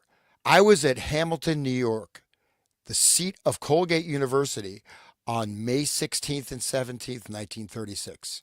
While there, I conferred at length with Professor G.H. Estabrooks, who is professor of psychology and also vocational director of the students at Colgate. I also conferred with Dr. Cutton, the president of the university. Professor Estabrooks has been conducting experiments in hypnotism for a little while, and Dr. Cutton has been interested in hypnotism for many years. Dr. Cutton is in his 60s and has published certain books and articles concerning hypnotism, which he wrote while at Yale University some years ago. He was an associate of leading psychologists interested in hypnotism at the time, such as the late Professor Munsterberg, the Munsters, right? I don't know, of Harvard. Professor Estabrooks demonstrated his ability to hypnotize certain subjects by placing under hypnotic influence 3 students of the university. These students were of the scholarly type. One was a senior and the other 2 sophomores. The subjects were apparently put under hypnotic influence without trouble. While under the influence, they were given certain post-hypnotic suggestions, such as looking in a book at their sides, looking up certain references therein, and making statements in connection therewith. The experiments proceeded in an entirely successful manner. Inquiry developed statements by both Professor Estabrooks and President Cutton to the effect that the hypnotic process candidate only be applied to voluntary subjects who place themselves entirely under the guidance of the hypnotizing practitioner. Of course, I pointed out that in the application of hypnotism to criminals, the criminals would obviously not be cooperative. This matter was discussed at some length during the 2 days I was there, and it was thought possible that if the hypnotizing practitioner could be introduced to the criminal in the guise of a physician, he would recommend entire quiet to him. In this manner, the subject might place himself in a condition whereby the hypnotizing process would be successful. This is, of course, possible. The technique would have to be evolved by practice in accordance with the circumstances of each individual case. Professor Estabrooks had certain ideas relative to the use of hypnotism during wartime, such as placing a messenger under hypnotic influence, giving him a message to be delivered at a distance, and also affording to him the post-hypnotic suggestion that this message should be delivered to no person except upon the disclosure of certain code words. I told him I did not see how this particular phase of the matter would be of professional interest to the Bureau, and he agreed with me. The hypnotic technique seems simple. It should be understood, however, that George Estabrooks pointed out that only 1 in 5 individuals is an appropriate hypnotic subject, and that, as stated in the foregoing, the subjects must cooperate to the fullest extent with the practitioner. George Estabrooks was of the opinion that the process could be demonstrated to a selected group of Bureau representatives in 6 days. The technique, as I observed it, if it could be imparted at all, could certainly be imparted in 6 days to Bureau representatives. I am of the opinion, however, that certain indefinable qualities must be possessed by said Bureau representatives. Just what these qualities are, I am unable to state. Wow. Of course, there is ample room. And we can go back. You guys may take notes. There's a lot in this. Okay. Of course, there's ample room for deception. I'm going to read that again. I am of the opinion, however, that certain indefinable qualities must be possessed by said Bureau representatives. Just what these qualities are, I am unable to state. Of course, there's ample room for deception in the case of hypnotism, as a subject might feign hypnotic sleep and perform actions in accordance with post-hypnotic suggestions, which he naturally would hear during his feigned sleep. George Estabrooks pointed out, however, that he possessed a certain instrument called, as I recall, the psychogalvanometer, which afforded a sure test as to whether the subject was sleeping or otherwise. During the test, George Estabrooks transferred control from himself to myself in order that I might ask the subject certain questions during the hypnotic trance. He answered all the questions and appeared to have a better memory during the trance than when fully conscious. This, I was told by both President Cutton and Dr. Estabrooks, is in accordance with their research activities. Hypnotized subjects possess a much clearer memory under the influence than otherwise.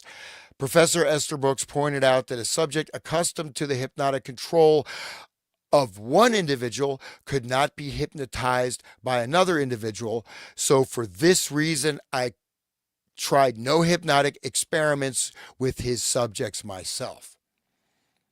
Okay. This, shall I just finish up? Page 3. Can we chat? There's one quick thing. Yeah, the last page. We'll do the last page. All right, you go ahead. Yeah, go ahead. No, we can. There's a lot. Okay, I'll just finish up. Okay. My recommendation is as follows. I am of the opinion that the Bureau, particularly the laboratory, should engage in every possible research activity along lines of modern scientific law enforcement interest. I am of the opinion that Professor Estabrooks should be invited to come to Washington to address the next police training school, but not along the line of hypnotism.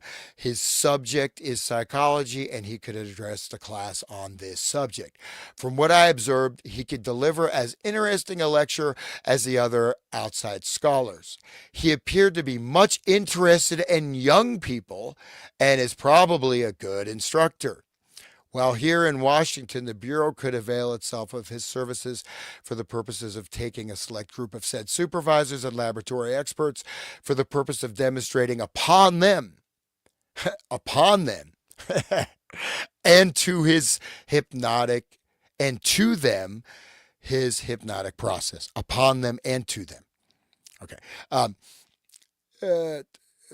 Possibly in that group, we might find certain subjects who could be hypnotized, and in the same group, certain subjects who, by reason of continued experiments on the individuals hypnotized, could develop the technique. It all seems a little visionary, but I am of the opinion that proper research activity should be conducted. If this is accomplished, however, and particularly if any success is attained therein, it is highly desirable that the strictest secrecy be observed as to the Bureau's work along these lines, inasmuch as any publicity would have an undesirable effect upon possible future criminal subjects, inasmuch as they would be on their guard against hypnotic suggestion. George Estabrooks was of the opinion that the Bureau, he could obtain access to criminals in jail. This would undoubtedly be a splendid idea, but I pointed out to him that the jails, federal or otherwise, were not under the control of the Bureau, and that the Bureau's influence with jail officers might be harmful to him rather than helpful. George Estabrooks would be entirely willing to come to Washington for the purposes indicated in the foregoing. His expense, of course, would have to be paid, inasmuch as I gather that his compensation was not particularly remunerative. President Cutton expressed President Clinton desired to send his regard to the director and stated that he would be willing at all times to assist in every possible manner and to reply to any requests for advice or suggestions. Dr. Clinton impressed me very favorably, both as a scholar and as a practical man. He has had long experience and is an educator of considerable standing and influence from all I could gather. I rely very much, I would rely very much upon Dr. Cutton. Yours very truly, H. Nathan. I got some notes because that was a bunch. So like in the beginning, they need consent from the hypnotized, right? So they need to, they suggested to dress them up in doctor's clothing to get, so that they would be more susceptible to this, and also the device that you mentioned, that was mentioned, is that like an e-meter? The psychogalvanometer, like, so they're showing that they have some type of electronic device in 35, like in the like 30s. Like what the Well, Scientologists use. I'll just say real quick. So I was doing various types of research, like cognitive research stuff in music, this and that, and you're trying to get like access to MRI, EKG. You have surveys, you have observation, but one of the newest things was the galvanometer had just come out. This is like 2010. Like, this is a new technique to analyze emotional response, cognitive response, and stuff like that through skin response, and also you can take swabs of people's tongue or mouth, also saliva samples, also. Wow. So it measures the heat of the skin. Well, it's electrical field activity. Wow. Okay. Yeah, and resistance. I'm not familiar with the psychogalvanometer, but I'm saying it's a pretty, at least what I thought was a pretty advanced, modern scientific research technique. But there it is, a device in 1936, Right. which There it is. And how do they, he mentioned the transfer of authority from one hypnotist to this other person who is not the 1937. hypnotist. Look, 1937. This Right. is written before 1937. Doesn't this remind you, Hans, of the other movie that we talked about, the Eyes Without a Face? How the woman was like held down. She had the blinking light in front of her, and they had this paper where they were like measuring her. They had the thing on her head. It was just like the picture of you and Cameron's victims there with the strain all urine, and the kid is there with the ECT. Anyway, does this remind you of that, Hans? Oh, you're muted. You're muted, bud. Yeah. It does. I mean, it very much so, actually. But what is fascinating is to see that this stuff that because I know that Freud was originally doing like work on the brain, neurophysiology. Galvin, right? Galvin, that goes back to the 1900s. I mean, late, early 20th century, whatever, even before then. So you wonder to what extent some of these technologies have been available, at least. So is this true? The priest invented it, but if he invented it in 1937, or developed, I don't know. So can you find more information on that? Right. Wow. I'm trying to. Just Well, those like are how weird the people. guy who in quotes invented LSD, Albert Hoffman there was just given the recipe. You know what I mean? It was in a book already. He just made the stuff. He just synthesized it.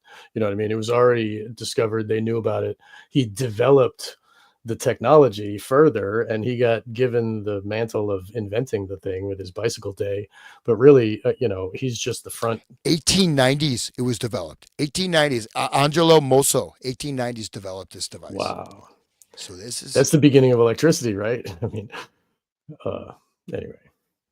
So also an important thing to note is the transfer of authority from the hypnotist who put the subjects under hypnosis. And then he says, now listen to this guy. And then the other voice programs the mind.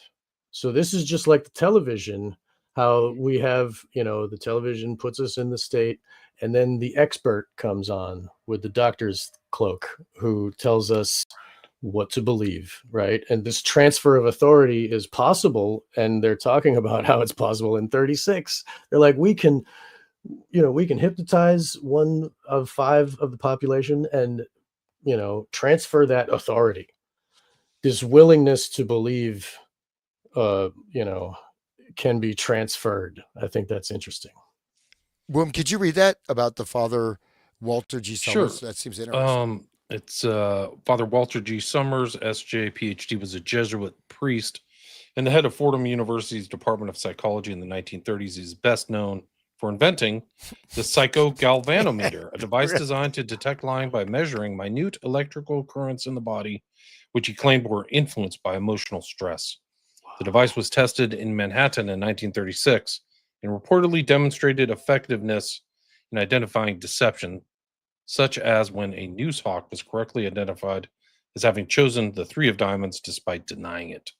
And Fordham is in Manhattan, right? It's in New York. Can I bring up the fact that the Jesuits have been into trauma-based mind control since forever?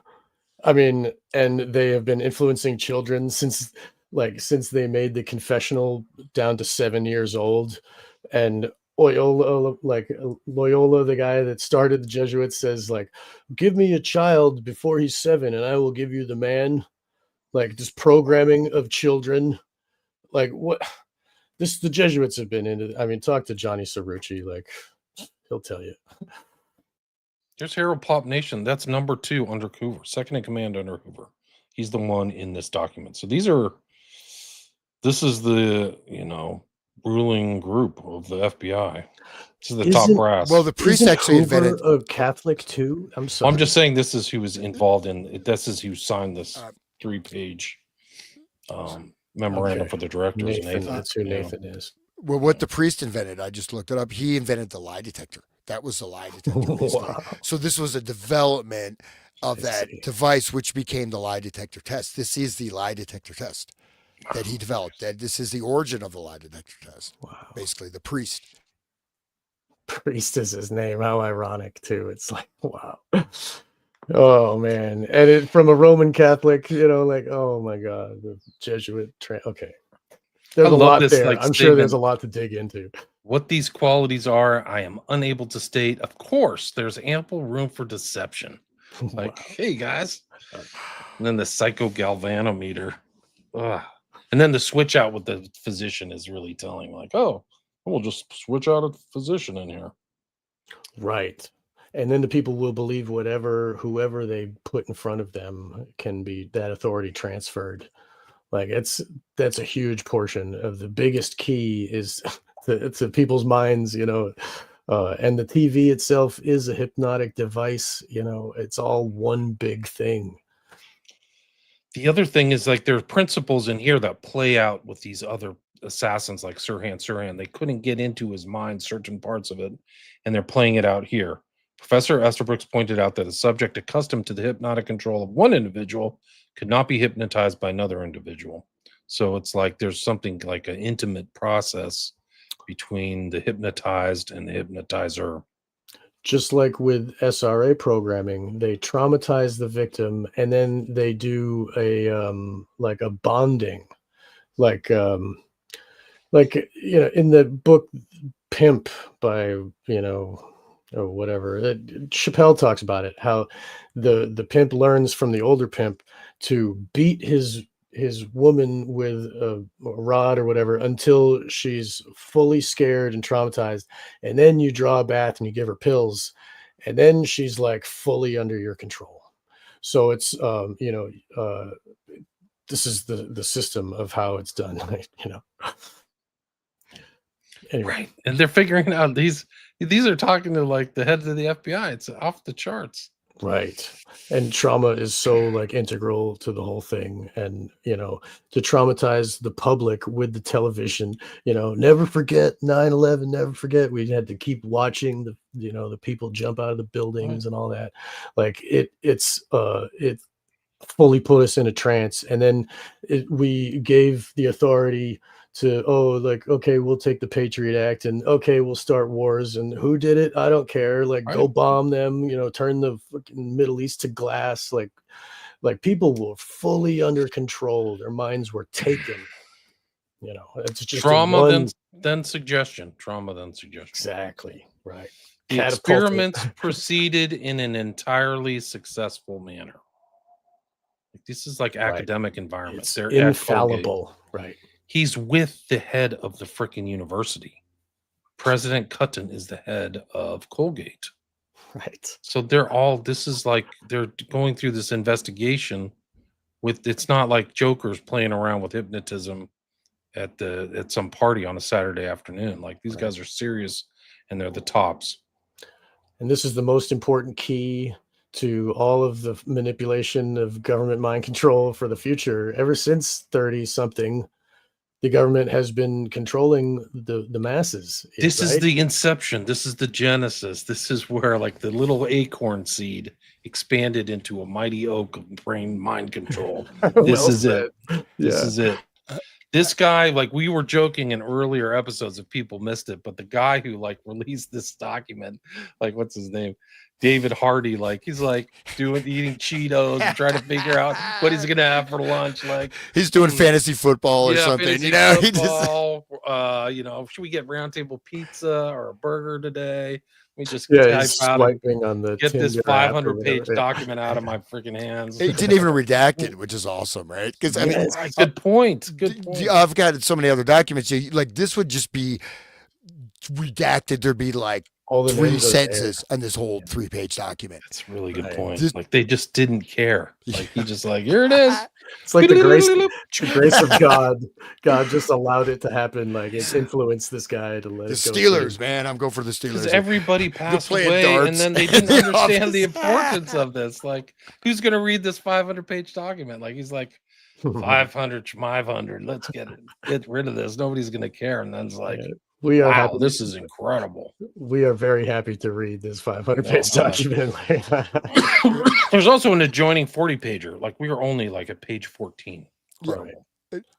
Just to say, I did look up Cooten a little bit. So Cooten is I mean, there's not a lot on him, but he, you know, again, was the president of Colgate. His book that I could find was on alcoholism, right? And he said there's only 2 cures for alcoholism: hypnotism or religious conversion. Think about William Sargent, Battle for the Mind, right? Religious. What about AA too? That's a whole new religion for those people, like that, you know, won't accept religion, and that, you know, they go every week. And sorry. Yeah, and so even this beginning thing, that the college students were of the scholarly type, which means they're intelligent, right? You've got intelligent people, and so they're. There's a better version of the psycho galvanometer. Right. So it's measuring the blood pulsing in the fingertips. It's a skin react. It's electrical. It's electrical, right? Yeah. Yeah. It's resistance in the skin. So galvanic skin response. So it can measure emotion and various other things. But the lie detector is still not really taken as proof in court, right, William? Yeah, they've proven that it's not foolproof. Some people have like said it's 100%, but you can rig a lie detector test. All you have to do is take a thumbtack and stick it under your big toe.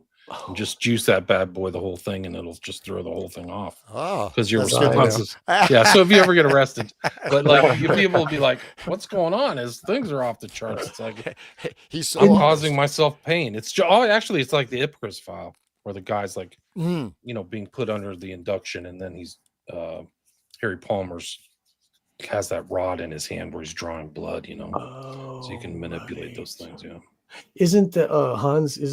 Don't like practitioners of Buddhism can't like high level practitioners can control their physiological functions and their heartbeat and that type of thing. Hindus can do it too. I mean, yogis. That's what I meant, right? Yeah. Hindus. No, absolutely. I mean, there's even there's a practice called POA, right? And POA, you actually eject your consciousness out of the crown of the head, and you can project your consciousness into someone else's body.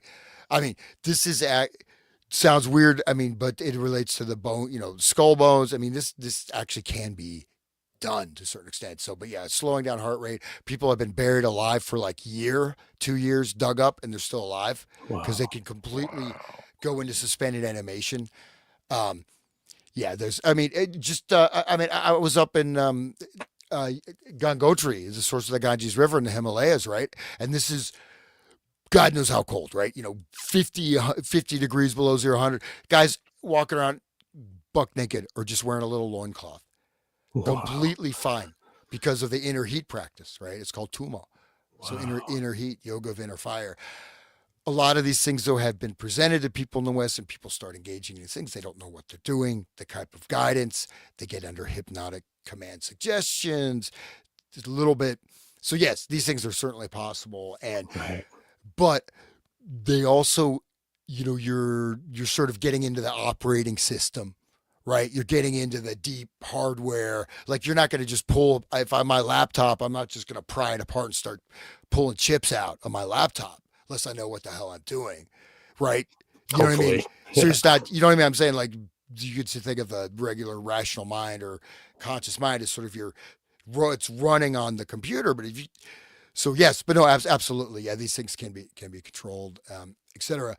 But anyway, so back to the Estabrooks though, like so they're looking up references, books, looking at in a book at their side. So I just feel like this language, it's very, again, it's like shadow language to a certain Hmm. degree. But so this is not like what, how many things, right? There's like all these assassins reading in the book, reading the phrase in the book, getting the trigger, go buy the book, go to the store, buy the book, read this Right. book, open this book, or play solitaire, right? Same thing, right? I think it's right. Um, Also, with the occultism, the dark occultist holds his occult books in his left hand. In the statuary, it's that way. Even the Statue of Liberty has the books in her left hand, and it's like on their side, like the left hand path. I don't know if it's like that literal, but that's what made me think. But yeah, I bet that is coded language, Hans. You're probably right. Yeah, you can see the deception in their coded language in these FBI stuff too. I mean, it's just off the charts. the So the, fa- the funny to my, watch them. Yeah, I'm unwilling to state, but then they're talking face to face. They're like, guys, we can probably get people to do whatever the f we want. We just have to get Estabrooks on board or whatever. Yeah. Learn it ourselves. Government is drooling. They're just like Yeah, frothing at yeah, the bit. Yes, we can yes, control their minds. Tell us. Yeah. yeah. Like, we've got this new technique. We got to go up to Colgate right away. So this is the next one. Memorandum 1936. Lester took George Estabrooks of Colgate University and Mr. Coffee to lunch today. Dr. Estabrooks was very enthusiastic in his comments upon the Bureau's laboratory and stated that it was far beyond his expectations, and he was most agreeably surprised to find out up to date it was and what fine equipment it possesses. They're so interested. They got their own lab, the FBI. The three of us discussed matters of mutual interest, particularly in connection with Dr. Estabrooks' pet subject of practical hypnosis. Dr. Coffey, I presume, will submit a detailed memorandum concerning Dr. Estabrooks' experiments in the bureau. So he's experimenting in the bureau, and I have asked Mr. Coffey to notify me so I could sit in on some of Dr. Estabrooks' demonstrations if possible. Uh, Lester. So William, they can you either share had a that page? laboratory or something. Oh, sorry, guys. I'm sorry. It's I'm okay. like, Guys, I'm trying to yeah, find it on my thing and I'm lost I'm again. What sorry. page are I you on? forgot to bring it up. I have it It's on my okay. thing. okay, That's my Are you on mistake. 20, so 19? Yeah, I'm on page on it's it's 16. my 16. page. It's 15 or 16. Yeah, Okay, yeah. I'm sorry. That's it. I'm sorry, guys. I No, it's feel like okay. I'm not doing my It's- job. You're good, man. Dude, You're good. you're It's your birthday. You're allowed. God, it's your Marilyn Monroe sang to you. that's right. But Have anybody investigated Theosophy, Scientology, and MK Ultra? How much are they intertwined? Dianetics, dude.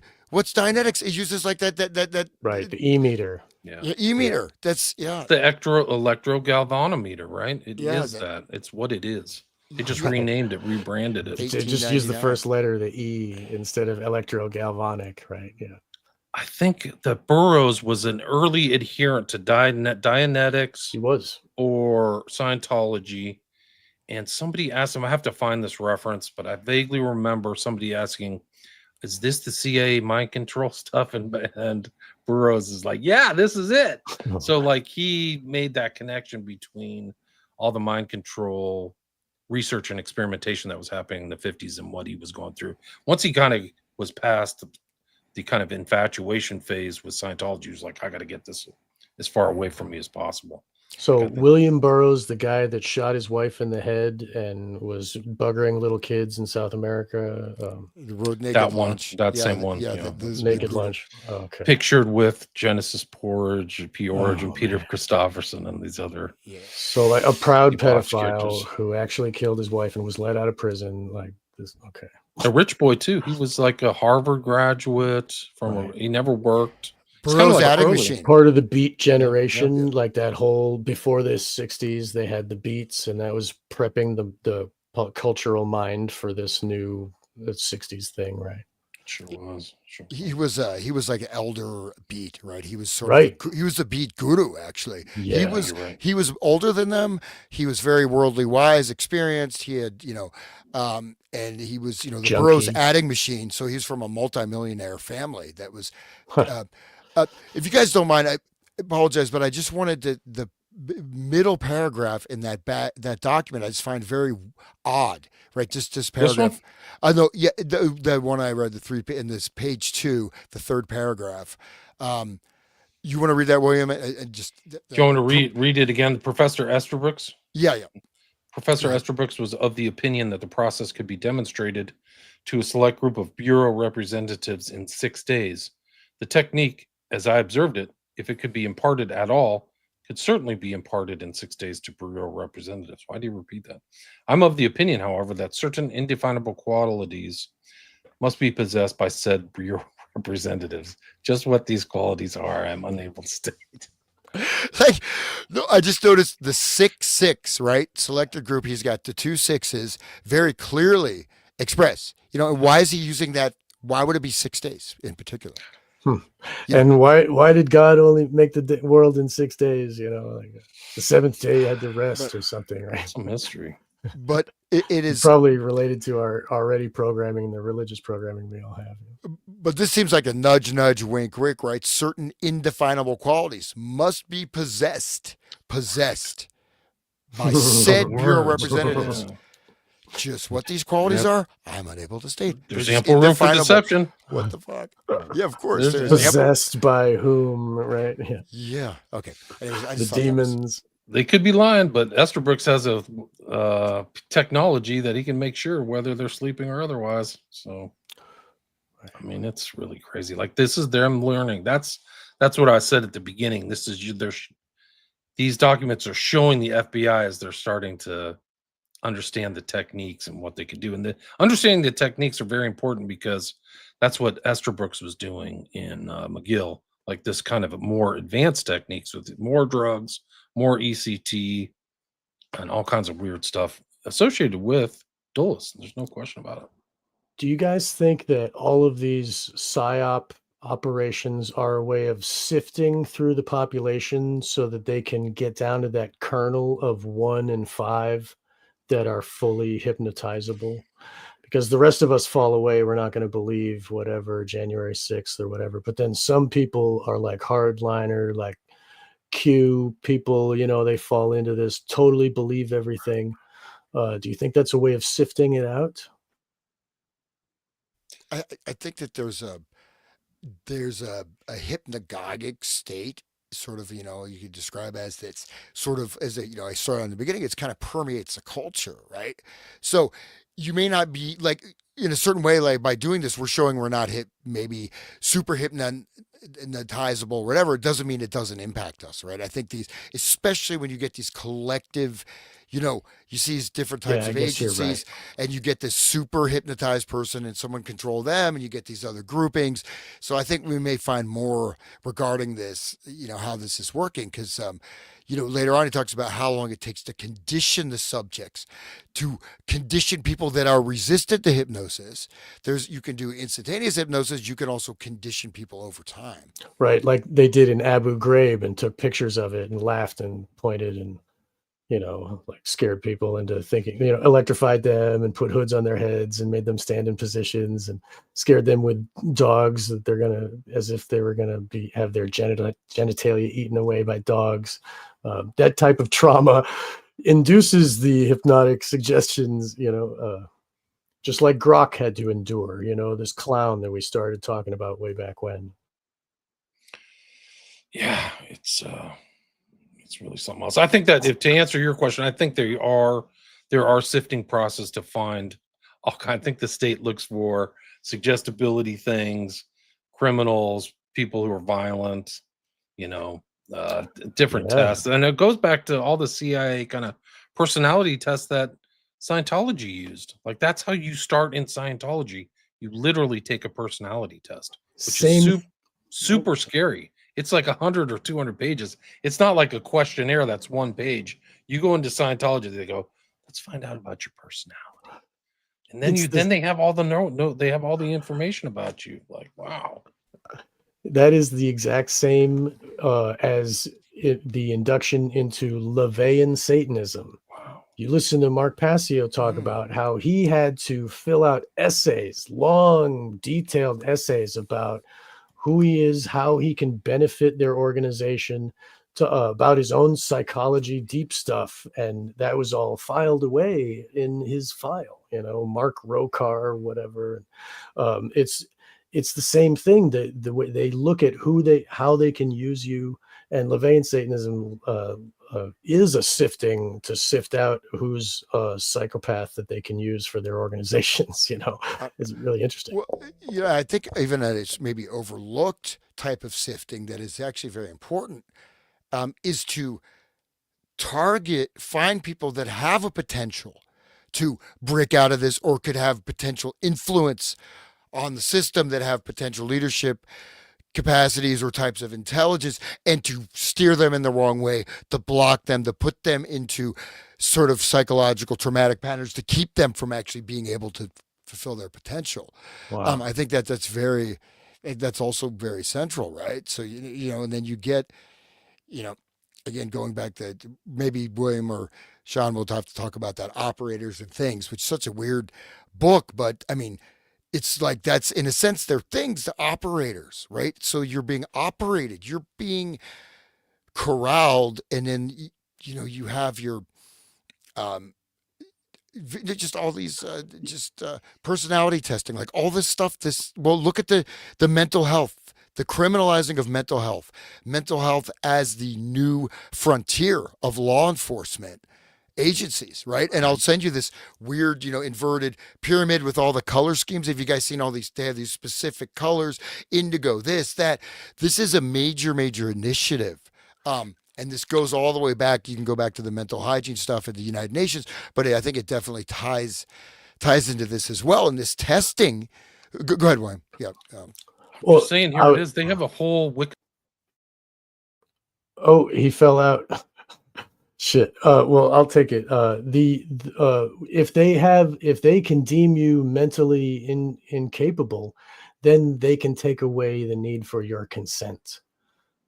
There he is. I just wrong button. Okay, but I just said that if they can prove that you are not sane, then they don't need your consent for what they're going to do to you. Just like Bedlam, the first mental hospital, they would like chain people to the wall. They would like make them sick with insulin and to just make them not be able to even control their own body. So it's a way of subduing people that won't be subdued. If you deem them crazy, just like they got this thing, the cops can take you away for 72 hours. If someone says that you're a threat to yourself or others, they just take you away because your mental health, right? So no wonder they're putting such focus on the mental health stuff. Can you read some of those questions, William? They just seem very odd. I don't know. Do you browse through railway timetables, directories, or dictionaries just for pleasure? Do you often sing or whistle just for the fun of it? Does emotional music have quite an effect on you? Do you rarely suspect the actions of others? This is like parallax view type stuff. Wow. This was totally fake. He named it Oxford Capacity Analysis to give it a more gravitas sounding title, but like it has nothing to do with Oxford. But isn't Oxford part of the English, like, Rule Britannia, the whole Cecil Yeah, Rhodes thing? he was like You a know, the white. hierarchy of Yeah. that. You know? It has no relation to the University of Oxford, although the name may have been chosen to imply a link. Right. Estabrooks is Oxford. Very, very numerous psychology organizations have pointed out is not a genuine personality test, and that Scientology recruiters use it in a highly manipulative and unethical fashion. Surprise, surprise. Guys, Yeah, I think I'm at the Wikipedia. 2 hour mark. I think it's All right. time for me to Yeah. wrap it up and go to episode 8 next week. I'm glad that we have an open end for this, William. Thank you. Guys, we are only at 20 pages through this. When we don't speed up, we're going to do like 30 episodes. But it's so important. Like I said, I could keep reiterating ad nauseum.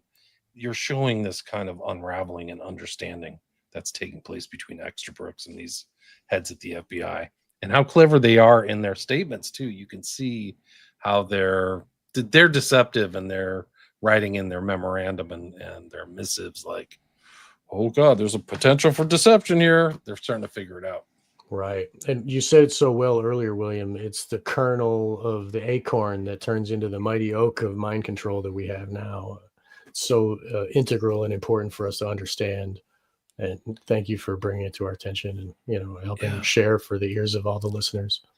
It explains some of the mysteries of these guys' behavior. Like, what are they doing? What's Mangione doing? What's Crooks doing? What's Ruth doing? Like, or even Chapman. What's happening with these guys? They don't make sense. Like, they're not fully rational or whatever. And I think that's the stuff that's Estabrooks and all that is possible explanation for it. And these obviously these subjects, you return to them, it goes deep, but I mean you can see already you have like almost a multiple personality thing where the person goes as a secret courier, no memory. Is that just hypnosis, or is that like a splitting of personality, right?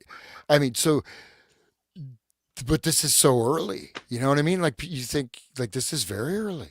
I mean, this is, but then this also ties in with Pavlov's research in, it was, you guys familiar with like the Stalinist science where they try to bring animals back to life, like the dog. They have the dog with two heads. They have the dog with a giant heart machine. So all this stuff is going on too, right? It is based also on this very mechanistic approach to the human being, and then again, one last thing, these guys are elites, right? I mean, Oxford, they are communicating in a certain way, even mentioning Yale.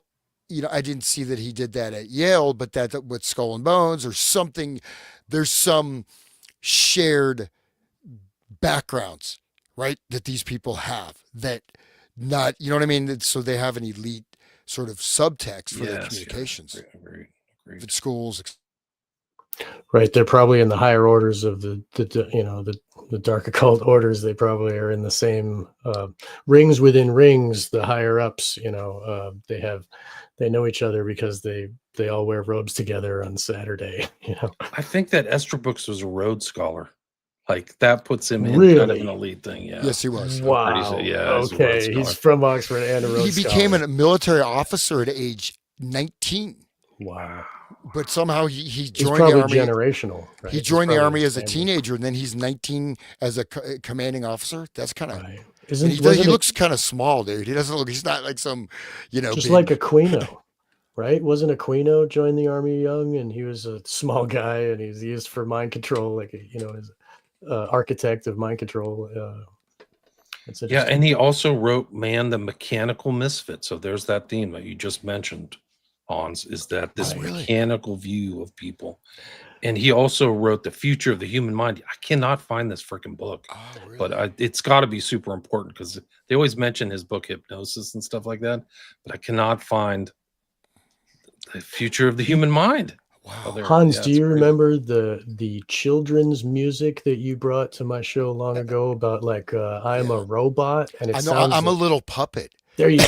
Oh, geez, and so these were records. Children's Records Guild was one of them. They're connected also with they say communist infiltration, but these were records that you have kindergarten, and these were going across the entire nation, and they have like nap time songs, sleepy time songs, and this is I'm a little puppet. Now lift your arms. and it's trippy, man. You can see this is, and imagine this is a conditioning. So you're conditioning. It means that you're going to do this multiple times, not just one day. Right. And so these nap time songs, yeah, and which I said once you have these commands, and you look 10 years later when these are teenagers, what's coming in the popular music, and you can see this. And then another thing is like children's shows, and I got traumatized. Mickey Mouse Club, all that. I mean, there's Barney the Purple Dinosaur, and I had a T-shirt, but it said Stony the Purple Dinosaur. He's smoking. I didn't know it was like that, and people were making fun of me, like, it's Stony, it's not Barney. I'm like, it's Barney. No, but the Purple Dinosaur. But I mean, these. It's kind of hard to subject yourself to it, but watch some kid shows, man, and you'll find some. I don't know, Toss Elmo. It's all woke stuff, and then the cuties and all that. It like indoctrinates them into being sexual, like what you guys are talking about in Germany, with your Ipcris files of how they were.